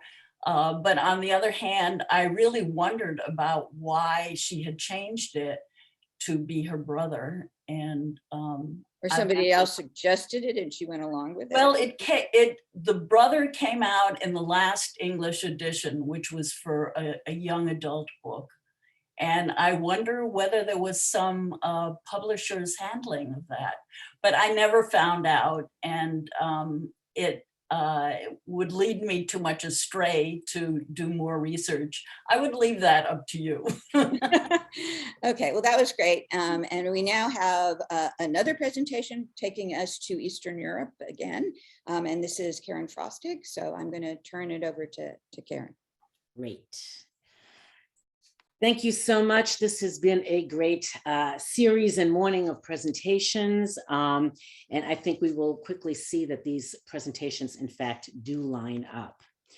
I'm going to just open up with this to make sure everything is sort of keyed up. Okay, can everyone see that? I hope. Oops, no, that didn't go. All right. Many of us are haunted by letters in our possession, written by murdered relatives, such as this plea for help from my grandparents, written in 1935-39 to my father in exile in Cuba. Dear child, do your best so we can get away from here, because there is no life anymore. We have so many worries here. You will understand what that means. And clearly this letter was censored. At this point, my father's quota number had been manipulated, and the letter arrived after his identity had been stolen by a German spy in Cuba. He was now under investigation by the Cuban authorities as a German spy and was forced to live penniless on the streets of Cuba. Or this letter by the US Department of Labor. After careful consideration of the record, the department has granted you permission to reapply within 1 year of the date of your exclusion. And you can imagine how difficult that was as a letter to receive. I grew up in a family without memory or without spoken memory. These facts were never shared with me. No wonder I have pursued public memory. Never forget is the pledge that we make to our murdered ancestors again and again. As a public memory artist, I wonder, should the question, why do we remember, be updated to how do we remember, or what should we remember, or when should we remember? For example, is it appropriate or insensitive or timely to remember the Holocaust as a new genocide is underway in Ukraine? If the past is indeed colliding with the present, how do we bring these two timelines together? How do I make the case that based on today's latest round of murder and tragedy, remembering an unremembered camp in Riga, Latvia, where close to 4,000 Jews were murdered, is indeed a worthy expenditure at this very moment? As a public memory artist and descendant of murdered victims, I teach courses in public art. I have a strong set of beliefs that I bring to the Locker of Memory project, dedicated to remembering 3,985 victims and survivors of the concentration camp at Jungfernhof. 2 were my grandparents. And just going through these expectations, you can see feminist influence in my point of view. So one of the things that is really important as public memory artists is to be honest with ourselves and each other. Seek the truth about the past and its relationship to the present, disrupting complacency while compiling and preserving scientific evidence. Develop process-based engagement with a difficult history that is, in this instance, includes the Latvian community. Incorporate storytelling techniques as human experience that fosters feelings of empathy and connection with different groups. Promote participatory and generative practice. Facilitate multiple entry points as well as multiple points of view. Highlight innovation with ideas and materials, conveying a sense of experimentation and hope.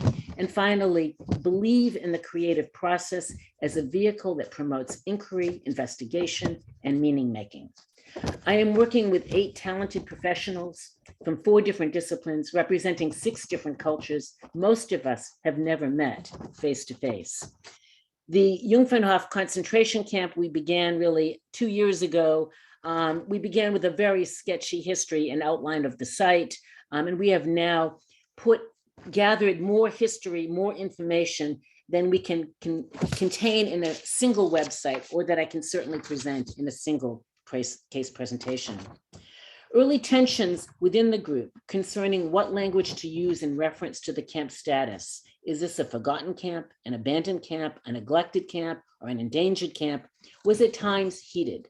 Latvia's indifference to Holocaust memory can be partially explained by 45 years of communist occupation. Latvians could not speak openly about Holocaust history, and Jewish victims were never even a consideration. After months of discussion, the project team has agreed to use the term unremembered to describe the remarkable lack of attention surrounding a site that contains a large mass grave. I first approached and introduced a memorial project to Latvian authorities in 2010, which was rejected. I returned in 2019 with a second proposal. At this time, I learned that in 2013, the site containing a mass grave of 800 bodies was renovated into a public park designated for leisure and relaxation. I wondered if the process of resurfacing the land with large machinery disturbed or perhaps eliminated precious evidence of Holocaust history at the site. The project is very involved in collecting maps, and we're dealing with a lot of archival maps. And these two maps were collected by Fred Zimick and also Ilya Lenski from the Hamburg archives. We're trying to imagine the site, this site that is so immaculately prepared as a public park, and trying to imagine where these 17 buildings existed on the site that belonged to Holocaust history. These two maps were drawn by Rudolf Seck, the chief SS officer of the camp, prepared for his defense in his own trial. The images lack scale and proportion. The pond, for instance, is missing, and the map fails to indicate the location of the barracks, latrines, or workstations. I'm especially drawn to this map, which I had never seen before, drawn by a survivor forced to watch Seck shoot 5 elderly Austrian men along the side of a barn, also found in the court transcripts. And my grandfather was perhaps one of those elderly Austrian men. In 2019, the district municipality provided conditional approval for a memorial partially dependent on finding the mass grave purported to exist at the site. I invited Professor Richard Frond, a world-renowned Holocaust archaeologist, and a team of geophysicists to come to the site. Using non-invasive ground-penetrating radar, they were able to present digital indicators identifying 2 mass graves containing up to 800 bodies, and they will return this summer. The work began with, again, more research for maps. This was a map recovered by Evan Robbins of reconnaissance missions taking place in World War I. And now we're moving more into drones mounted with multispectral cameras, looking for changes in the topography. These findings changed our calculus moving forward. And here we see the digital impressions of a mass grave that's under the surface of the land. And we now have evidence that the camp and the grave, and this is other digital images, and this is the location of the grave on the site, that this camp, this grave exists on the land. We are now part of the history of this site. So I'm going to shift gears right now and move into our contemporary work. And everything that we do is groundbreaking because nothing has been done before. Before we appeared on the scene, I organized and funded the work. So we started with listing all the victims from the 4 transports. They're not available. They're in archives, some hard to access. They are now, if you go on the website, you can see victims' names. And this is the Vienna transport with my grandparents of the 4 transports. They're all available, transparent. And so information is not about holding power, it is about sharing power. The 3D tour is our latest development and it is profound. We can now virtually walk at the Jungfernhof concentration camp. People can now participate in 8 different killing sites and really get to know them intimately. Hazel Uzunkaya and Shalina Prasad were both working together on this aspect of the project. This is, I'm going to briefly just introduce a user guide for the camp. But before I do that, I want to explain one thing. You see 8 sites on the side. So we started out assuming that we were just going to be looking at the Jungfernhof concentration camp. Instead, very quickly, what happened is the 3D camera that we used recorded whatever it saw. And what they saw was a recreation park and not, or a public park and not the concentration camp. And of these 8 sites, it is actually the Jungfernhof concentration camp that is the most invisible. And not visible. So we had to revise our plan and really develop a map dealing with 8 sites, not 1 site. And it really was about creating context and not working with a bubble. As we start the tour, you'll notice that there's a window I'll just that do shows up 2 that's minutes talking of about this. how you could either go down to this This is icon Hazel's here voice. and learn a little bit about how to navigate the tour, or you can directly jump into the tour by clicking on one of these locations. So if you wanted to learn a little bit more about how to navigate, this is some examples of what you might find in the tour. If you see a silhouette like this is the narrator. You can look around using your mouse. It's a 360 tour, so you can look 360 degrees. If you see an icon like this, you can find more information about that spot. So it might be a pop-up, it might be a link to another website. If you would like to go between 360 images, you can click on one of these arrow buttons. And wherever you're positioned in the map, you can see over here. So if I were to move between this spot using this arrow and go to this one, it would indicate that in the minimap over here. So the red buttons are for drone images and the blue buttons are for ground images. And if you want to go up to the higher up level, you can also go back using this back button. We also have some audio files that you might want to listen to while you're walking around the site. And if you want to go back to that main map that we were looking at, you can always click on the memory map, go back to memory map button. So this is our memory map, and you can see here we have some text explaining why these 8 sites are important for our tour. Shkirtova is the first one that we have on the list, so I will click on that one. Sorry, my internet is a little slow, but as you can see, this is our minimap, and I will click on the first location here. So this is our higher level information about Shkirtova train station, and you have some information over here. So I will click on the first location here, and it will bring me to my first 360 image. So this is our ground level, and this is our mini map. So you can zoom out of here, or drag around and look around in the map here. And as you can see, we have a radar over here, so that's showing me which direction I'm looking at. This silhouette is our narrator, so if I click on it, we're now standing at Shkirtova railway station. From early 20th century, this was Riga's freight train yard and train repair workshop. This was the destination where arrived all the trains with departees from Germany, Austria, and Czech Republic. This location was chosen because it was rather far from the city, some 10 kilometers from the center, and it was located in a not very densely populated area. You can continue on listening to the narrator, but if you would like to move on to the next spot, you can either use one of these arrows to go to the next 360 image, or you can click directly on the minimap and navigate between the points. I'm going to move on. The 3D tour is on the website, so you can, I invite you to explore that. This is a timeline that was made by Dr. Richard Splavniks and Shalini Prasad. And this is 800 years of history at the site, which is really an important thing to consider where this camp fits within that history.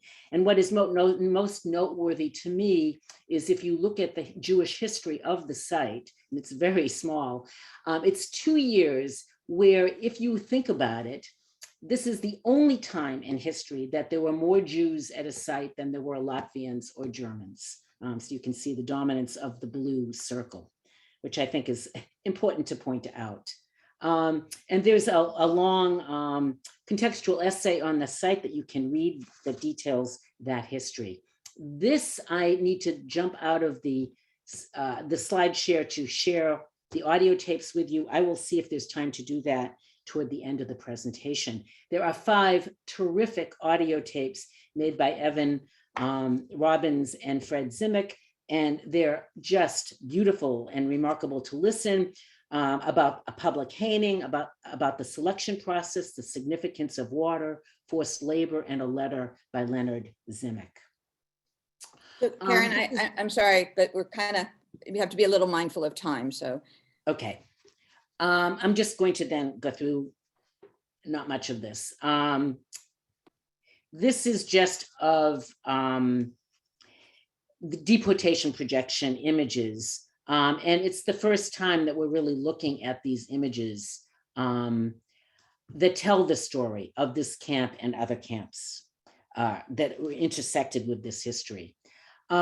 This is a trailer for a 20-minute film that we have. This is a 1-minute trailer.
This is, again, you can see the 20 minutes on the website. I'm just going to show you the first 2 images here.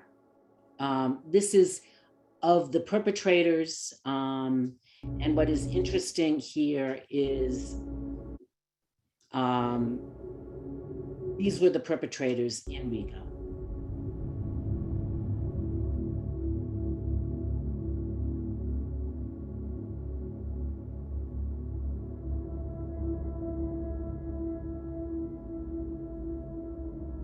You can see their medals, you can see their mood and their countenance. And I'm going to shift now to this, which is what is going on in Ukraine and the butcher of Syria. And we can start to think about who these people are. I'm going to close with a remark from a survivor. I also lead a survivor and heirs group of 20 people. We have 3 living survivors in our group. And I interviewed a number of people about their things and thoughts about memory. This is just an excerpt from Fred. My name is Fred Saarberger. I'm 92 years old. I live in Cedarhurst, New York for the last 62 years in the same house. And I was deported from Germany in November 27, 1941. I was not quite 12 years old. And I was taken to Riga, Latvia, and was taken to the camp called Jungfernhof. Never forget, I will never forget what happened. I mean, why should we forget? The world is in terrible shape right now. So whatever we know, look at Israel, look at Ukraine, wherever it is, it's not in the best of shape.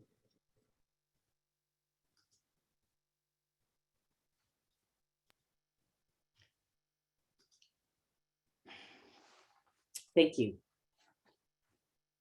Okay, that was great. And just to remind everybody, Karen put up a link to the website where I assume you can see the more than the 1-minute trailer. You can see the entire film and some of the other sites. So be sure to check that out.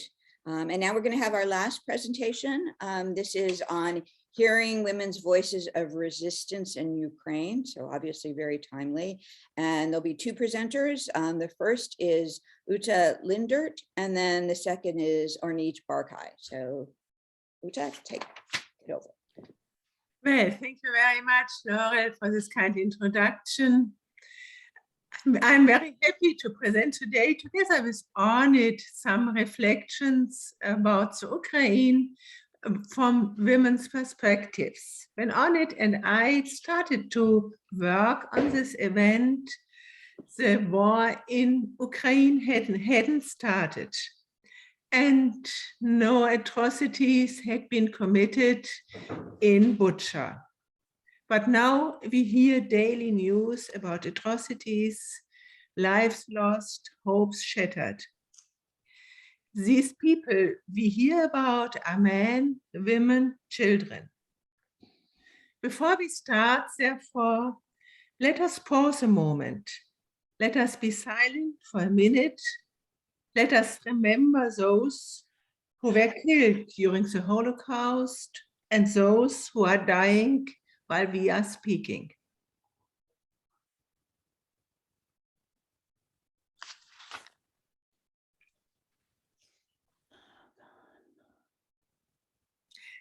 The pictures we see in the news are similar to those in the 40s. The war already has led to an estimated number of 5 million refugees at the moment. What is happening? Indiscriminate bombing of healthcare facilities, bombing of women and men. And a quarter of the population has been displaced. What does it mean to remember those who were killed during the Holocaust in these times? Before we start, some facts about the Ukraine. The Ukraine ranks in the middle of the non-high income countries in Europe with a GDP of around $3,000. Before the war already, there was a high prevalence of depression and suicide in this population. Some historical facts are deeply rooted in Ukraine. One of those is the Holodomor, and I will speak a bit more about it in a minute, and the Holocaust. So what is the Holodomor? The Holodomor means hunger extermination. In 1932 to 1933, Stalin's collectivization and grain requisition policies caused an artificial famine in the Ukraine. It cost the lives of, and nobody knows it exactly, between 3 to 6 million people. Stalin directed confiscation of harvest and food. Watchtowers were erected across the Ukrainian countryside to prevent the population from accessing food supplies. The exact death tolls, as I have said, is uncertain. However, in addition, millions were deported by cattle cars to Siberian concentration camps where they perished. The famine forced mothers to choose between their own lives and those of their children. And even through the most extreme efforts could not guarantee survival, inaction inevitably led to death. Holodomor survivors express little moral judgment when speaking about the controversial decisions made by women. It is striking that this moral relativity is one of the characteristics of the Holodomor. Let me cite and give women a voice. I thought perhaps, this is the women speaking, I thought perhaps you could take at least one child to save. She's speaking to her parents. And perhaps brother Ekis could take one, and then I can cope with the other two. Grandpa kept silent. So did the aunt. And mother said, "Why are you quiet? I'm asking if you can take care of one of the children. And the father is answering, no, we won't take one. If they die in your house, nobody would say anything. We can't take any of your children. During the Second World War, Ukraine became a theater of the Holocaust. When the Germans occupied the Ukraine, there were 2.5 million people which the Nazis considered Jews. It is considered that about 1.5 million Jews were murdered. The majority was shot by the Einsatztruppen and buried in mass graves.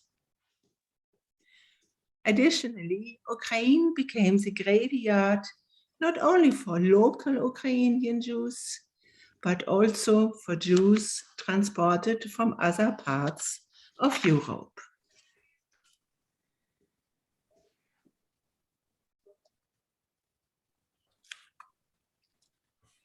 Both events, the Holodomor and the Holocaust, have some similarities.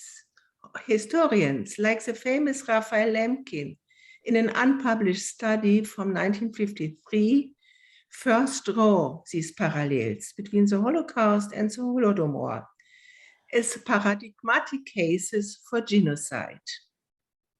This work remained undiscovered until the 1970s, when it re-emerged, and now the Holodomor and the Holocaust often are seen together. We know that genocide and Holocaust, of course, are extreme stress. Extreme stress is manifested by changes in the brain structure, especially, or may be manifested by changes, especially in some brain regions, such as the hippocampus in the insular cortex. These changes in the brain regions may cause depression, post-traumatic stress disorder, but as well changes in relationships. Therefore, there is quite a variety of studies about the Holocaust and health. Based on the data we have, there is this evidence that there might be changes, and the evidence was discovered mainly in early research. But now we know that the Holocaust and the Holodomor have multidimensional effects. Additionally, we know and understand now that these effects are dynamic and changing over the life course. Furthermore, we know based on the data that women show more mental health symptoms than men. Still, much needs to be known about women, and especially about mothers during the Holodomor and during the Holocaust. We know that children were given away by their mothers simply to save them. And today, women's bodies are battlegrounds in the Ukraine. And therefore, I like to propose that we might differentiate between feminist, historical, and consequential memory. Consequential memory, means that we think how women's lives are affected today. Women's bodies again become battlegrounds in the ongoing war. Women are increasingly victims of violence around the world, and gender inequality always is magnified in structures of war and genocide. Women's bodies are especially vulnerable in these times of extreme stress and extreme violence. What does it mean? What does it mean? What does it mean to memorialize in these times? Maybe the history of the Ukraine has some important messages. Besides the lessons of vulnerability, the lessons of resilience, and Arnett will speak about it, there are lessons of fragility. Fragility means that the life we are living in now is fragile. It's nothing which is granted. The walls at the new synagogue of Babi Yar are decorated with prayers and blessings. The Kaddish is written on the walls. But as well, other blessings are there on the wall. And they are displayed on the main wall, such as a blessing written or copied from an old synagogue from the 17th century. A blessing to turn the bad into better. This new synagogue is built by wood and calls for everyday caring. And maybe the daily caring and the fragility of this new synagogue is precisely what may represent an actual commemoration of the Holocaust in the context of Ukraine. Let me give you, therefore, a cautious answer. What might memorialization mean? It might mean, and it might include, caring as atrocities may happen unexpectedly.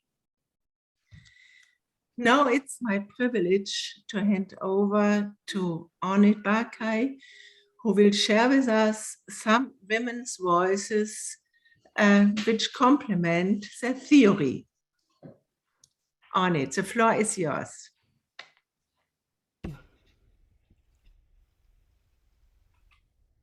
Okay.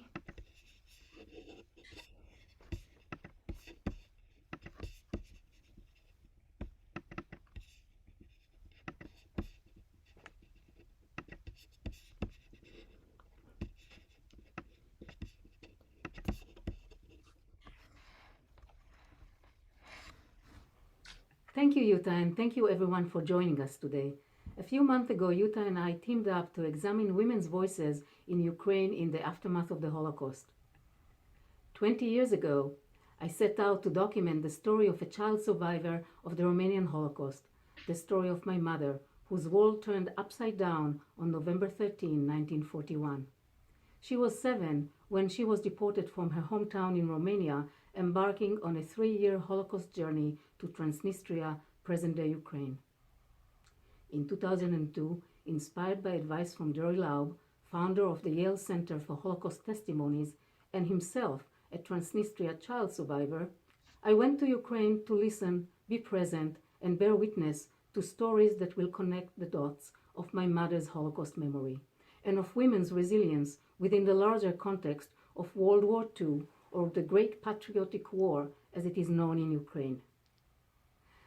Then this war started and added a new layer to the already complex, multifaceted story of women and war trauma in Ukraine. Needless to say, the blaring war images in the news evoked a haunting sense of déjà vu. 20 years after I filmed in Ukraine, I see myself in the same places, watching an unfolding story that has been etched in my mother's memory since 1941.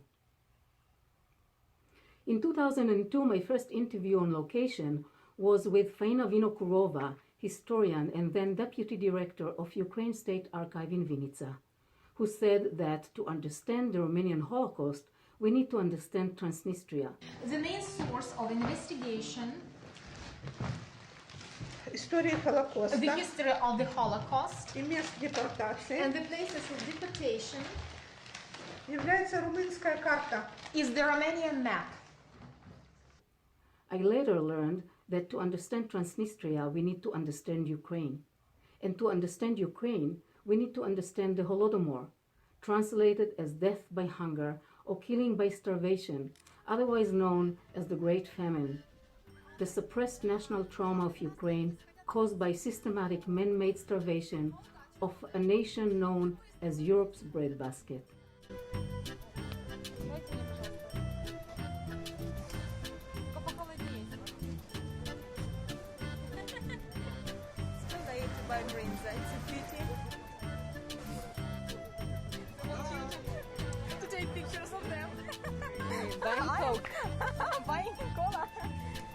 She remains stoic as she recalls chaos, soldiers' brutality, exhaustion, hunger, freezing cold, and the memory of snow, red from the blood of Jews murdered on the roads to Transnistria. But it is the loss of her beloved uncle, the last remaining caring adult, and its repressed memory that choked her up, that brought tears to her eyes. That winter, 2,414 Jews contracted typhus in the Shargorod ghetto. 1,449 died of it. Uncle Israel was one of them. She did not remember promising to get him an apple from the peasants' market the night he died.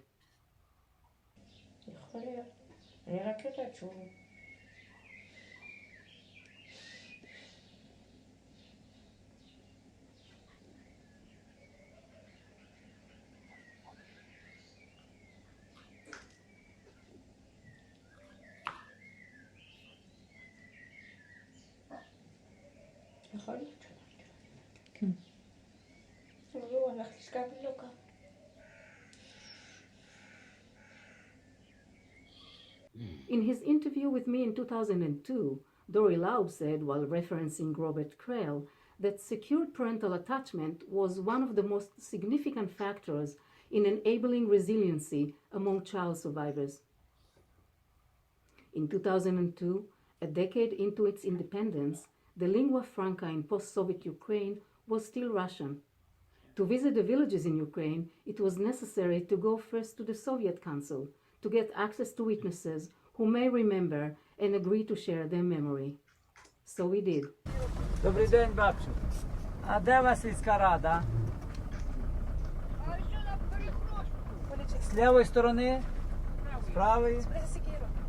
Скільки вам, бабцю, років? Кажіть бігом.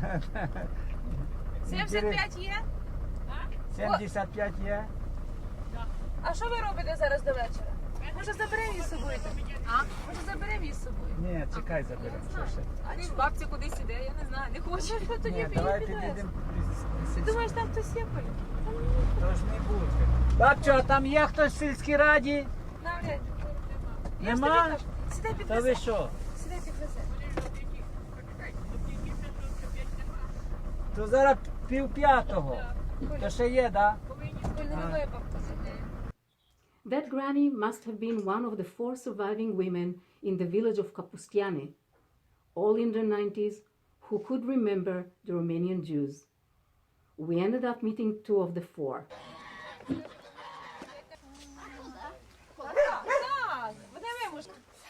So her name is Maria Sakina. Maria Sakina, Nadia. Her name is Nadia Sakina. She was born in 1908. Probably you ask some questions. What does she remember? 94-year-old Nadia wanted to put on her shoes first and fix her kerchief before we talked. Then she said that the Jews didn't come to her to beg for food and that she doesn't remember much, and sent us to her older sister.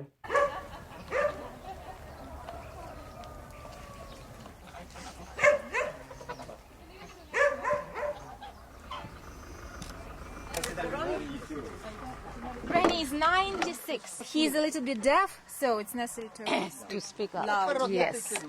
Yes. А вони не приходили до вас, не просили милостині, не приходили дітки ці? Ні, ні. Ні, не приходили? Цього тільки колки сестра була в нього. А дітки не просили. She doesn't remember the cases when the girls came to her and begged. Врача хірург тут був Колкер. Кожної п'ятниці приходили до мене, я пекла хліб. She speaks about the Kolka family, which came to her, and every Sunday she baked something for them, and they visited her. Дякуємо. Дякуємо. Well, for her it's difficult. Yes, See, yes, yes. Probably she remembers, yes, but not much. At 96, older sister Ustena still remembers by name the Romanian Jewish family for whom she baked bread every Sunday. Before we leave, she gives us a farewell gift, a traditional bread freshly baked for Ukraine's Day of Independence, proudly marking a decade of post-Soviet national identity. The women I met in Ukraine were well into their 90s.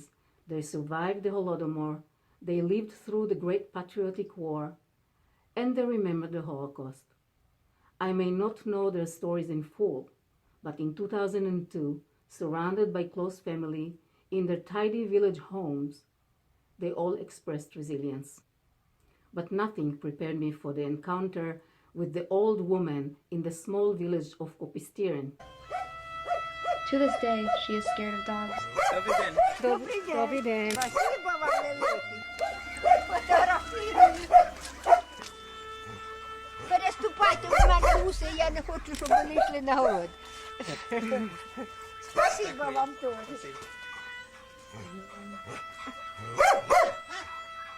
Спасибо вам велике, діти мої, великі.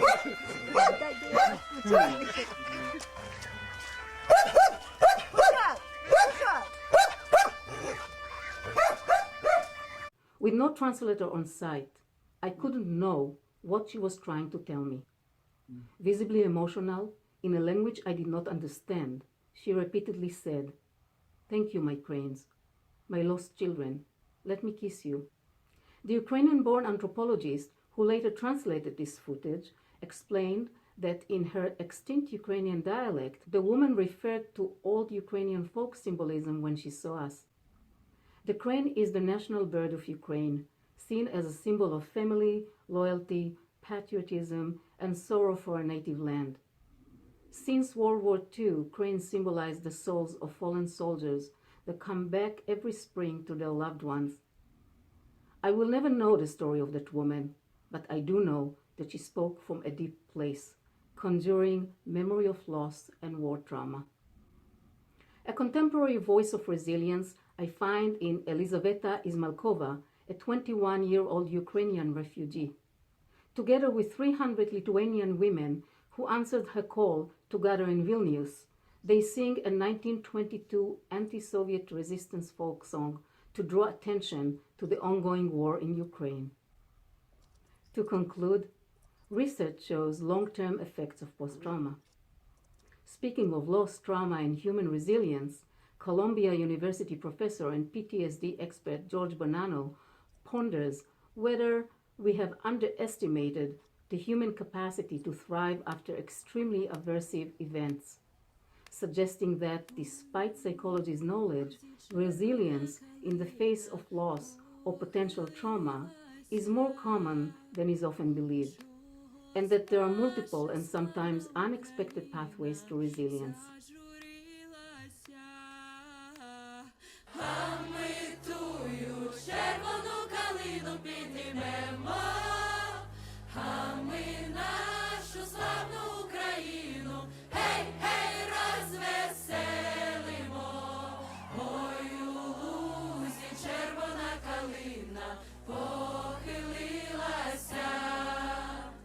Чогось наша славна Україна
Oh my God. Sorry, I got disconnected here.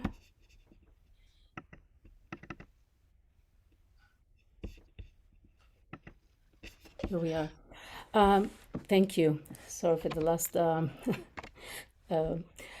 would like to turn it back to Yuta for concluding our joint presentations on women's voices in Ukraine, women voices of war, past, present, and future. Back to you, Yuta. Well, thank you very much, Anit. Thank you for this powerful presentation. Maybe if we think about the women's and the women's voices, what was the experience, and from your listening to the women before the war, what was the most impressive?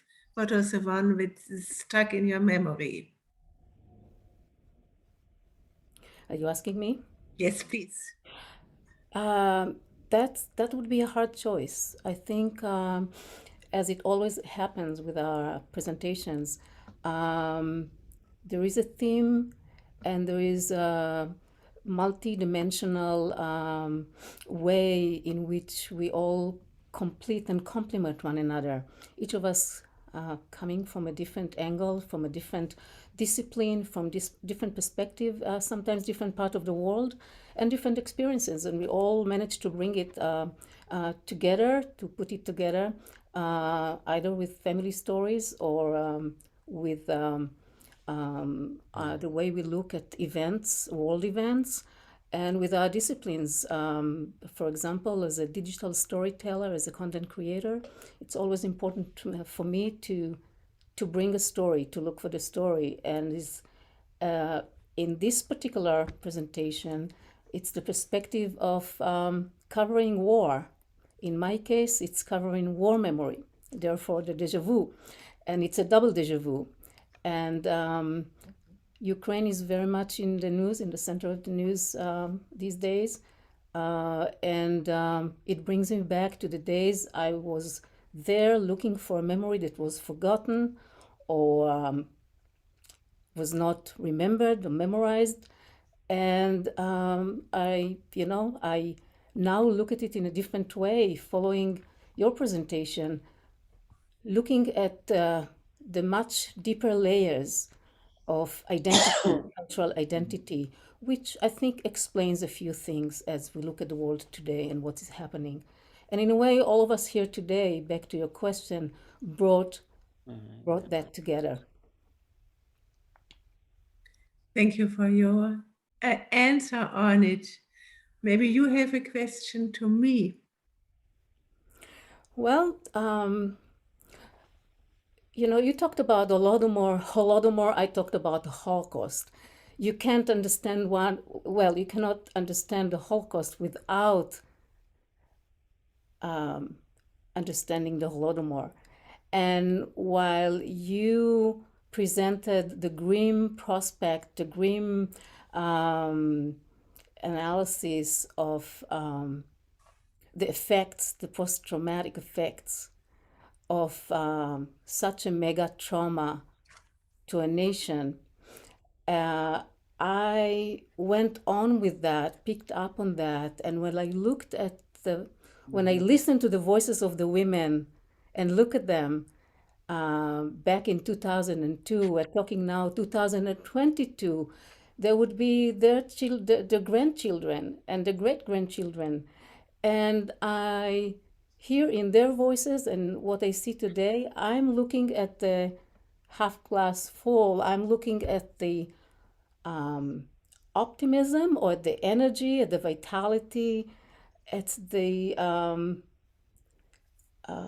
just their way of life back in the villages, where I could not see a sign for the Holodomor except for the talk about food, nourishing, or gifting us with bread as a symbol of just wanting to acknowledge our presence. No matter what the stories were or what the memory about the Holocaust were, there was some sort of a theme about that with the women that I met. And looking at what women are doing today and the voices that we hear, the only thing I can think of is that people can surprise us with their ability to come through and to prevail and to be resilient. Maybe it is both. Can we maybe think about it, agree upon it, that it's both? It's post-traumatic stress can go hand in hand with post-traumatic growth. And in fact, some data show us that those which suffered most by post-traumatic stress show most post-traumatic growth. So it's maybe not an either or, but it's maybe both goes together. So post-traumatic growth, resilience goes together with being affected, with being vulnerable and with being fragile. And maybe this is what the new data tell us, that the effects are multidimensional and they are changing. Yeah. And Do you really think we want to know yet? Maybe this is something which comes out of all the presentations, that of course it's both.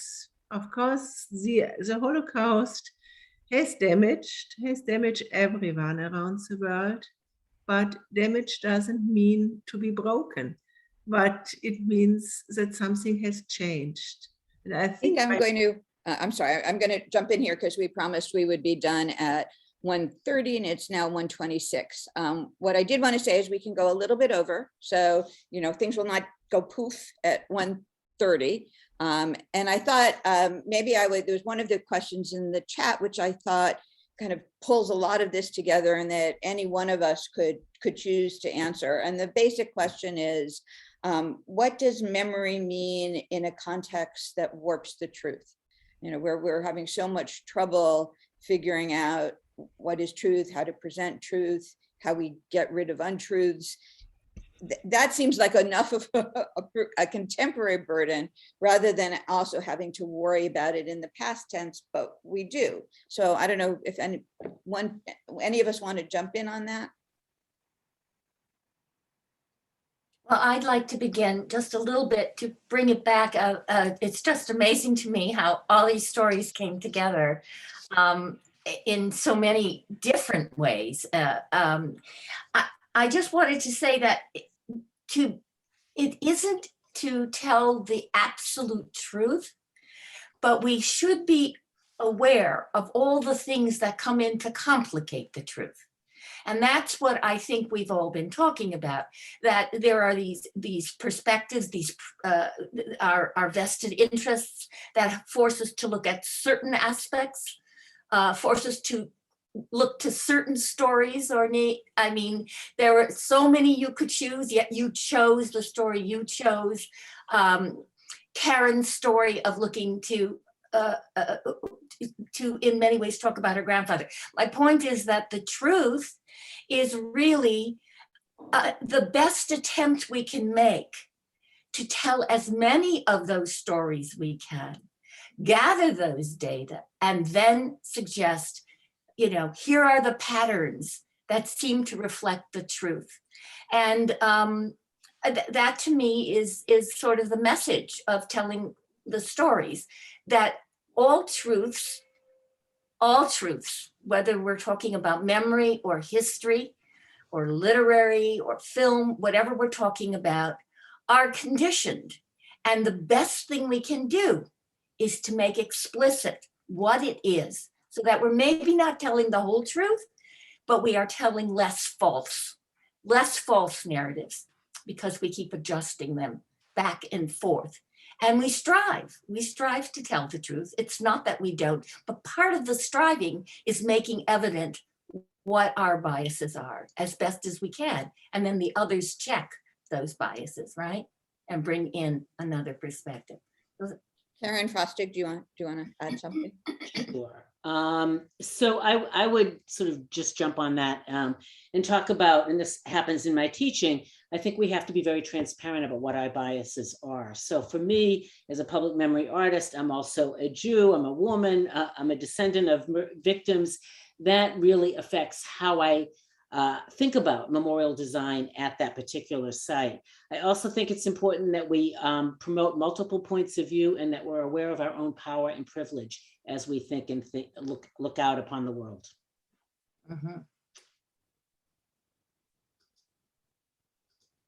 Anybody else on that? Or we could go on to we actually got a question from a graduate student, and this is aimed primarily at the visual artists. And what she wanted to know was how, as a visual artist, you can be taken seriously as an academic, whereas Debbie's beginning presentation made clear where the preferences in most academics lie.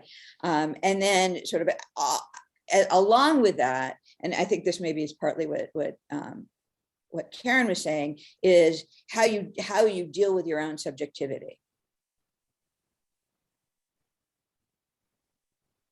So Karen Rosenthal, you want to try that one?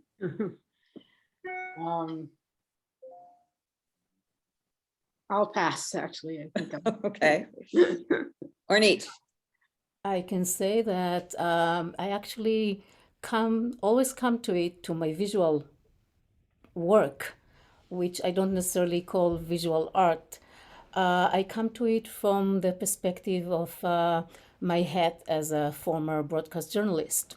So it's always from the perspective of telling stories and looking for the news, covering news.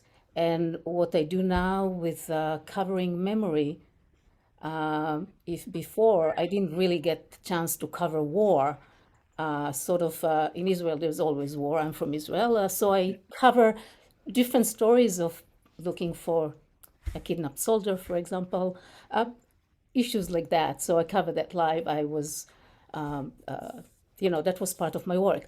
Right now, I look at it as covering memory of war with the post-trauma. And here I wear my other hat as my undergrad degree is in social work, and I was a mental health officer in the Israeli military, and dealt with PTSD and combat fatigue. So I bring both sensitivities into my other life as a content creator with visuals, with voices. I think they always go together.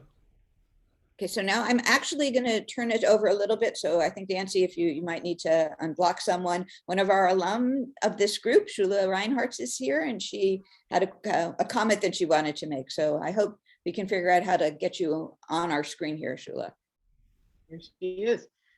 Okay, there she is. You're muted. She's muted. Unmute. Unmute. Unmute. Can we do that?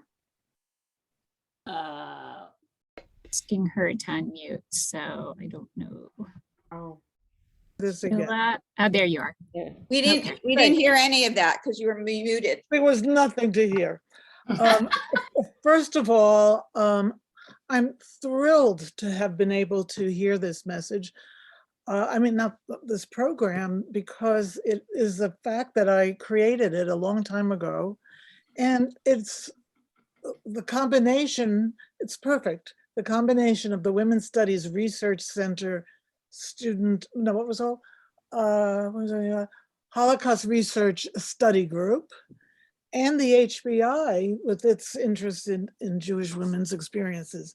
I wanted to share one thing. First of all, Karen Rosenthal, not to exclude you, Karen Frosting, but Karen Rosenthal said something I thought was extremely important. And that is, she was born earlier than a lot of things that she was talking about, right? She mentioned that several times. And yet, and there was not that much discussion about what was going on in the Holocaust in her family's life. And yet she said she felt it and she knew it. And there's always this strange conversation among psychologists about what was the impact of hearing about the Holocaust and the impact of not hearing about the Holocaust. And Karen destroyed that dichotomy, that you don't have to hear about it to pick it up in some way. And she did it as a child. I don't know what that way was, but I would love it if you would continue to develop that idea. That would help Yuta in her work, and many other people as well. Interesting. But what I want to tell you is everybody knows that today is Yom HaShoah, right? Is anybody unaware of that? Okay. So yesterday, I led a discussion last night. It doesn't matter. And I looked up Yom HaShoah so I could just know something about it. Like, when was it, decided by the Israeli government that was to be memorialized, etc. Because some of memory is decided by governments. This is what's going to happen. So I learned something that maybe you all know, but I didn't know it. Yom HaShoah is not the name of the day. Did anyone know that? Yom HaShoah, or Nate knows it because she was Israeli, and Debbie, I don't know what your reason is. It's a Holocaust museum.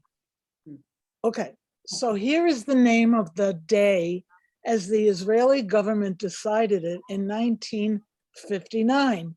So we have to understand that it was not in 2022, but 1959.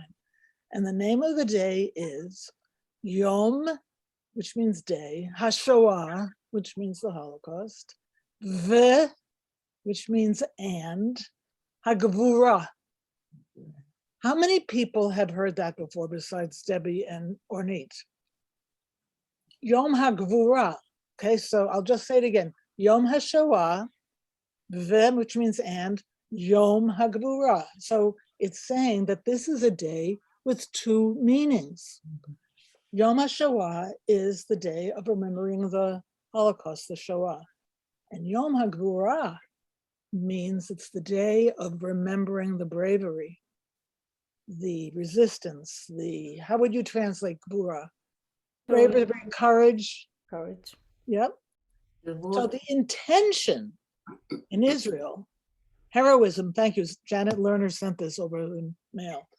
The intention of the Israeli government was to create a double, not edged, a double valenced sense of what this day is.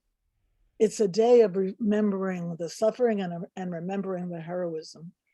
And what I find interesting is that has been forgotten. Yom HaGevurah is never mentioned.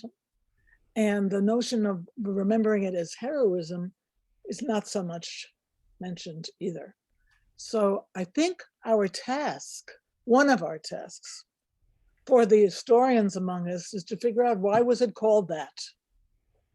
Why was it called Yom HaShoah? And then the HaGevurah, and then why did that fall away? Is it too long? Is it just a shortening, or is it intentional? And this naming of things that occurred in the past is so important. For example, if I can say one more thing, I have seen the Holodomor memorials in Ukraine because I went there. It's amazing. It's very important to them, but I have never seen it mentioned anywhere else. And I think that's because it's called Holodomor and nobody knows what that word means. But if it would be called the famine memorial, then we would know it because English is the lingua franca. Maybe you know that in 1944, in the winter, it was called the Hunger Winter in Europe. In Holland, which I study, the Hunger War came about because the Germans were so angry at that moment about what the Dutch had done, which was to win back the southern part of Holland, that they said, we are not gonna let you do something. And then the Dutch train workers said, well, we're going to get back at you, Germany. We are going to create a massive strike so none of the trains would work. But the Germans then reacted to that and said, fine, don't have the trains, you won't have food. And so we entered in this huge hunger war. Now it would be interesting knowing that what Holodomor could be called, and the hunger winter, which we know what it's called, it's used everywhere. How are they the same and different? So we have to look so much at the naming of things in order to get to important contrasts and to get to the truth, if I can use that word, emet, which is the symbol of Brandeis. Thank you for letting me speak. I think we're sort of getting to the end of our time here. Does anybody have any last thoughts they want to share with us? Okay, so that was great. Thank you to everybody for making this possible, including Nancy Leonard, who is, our tech person who was plugged on through. Did you want to say something, Karen? I'm sorry. Panina has her hand raised. Okay. Yes, to unmute.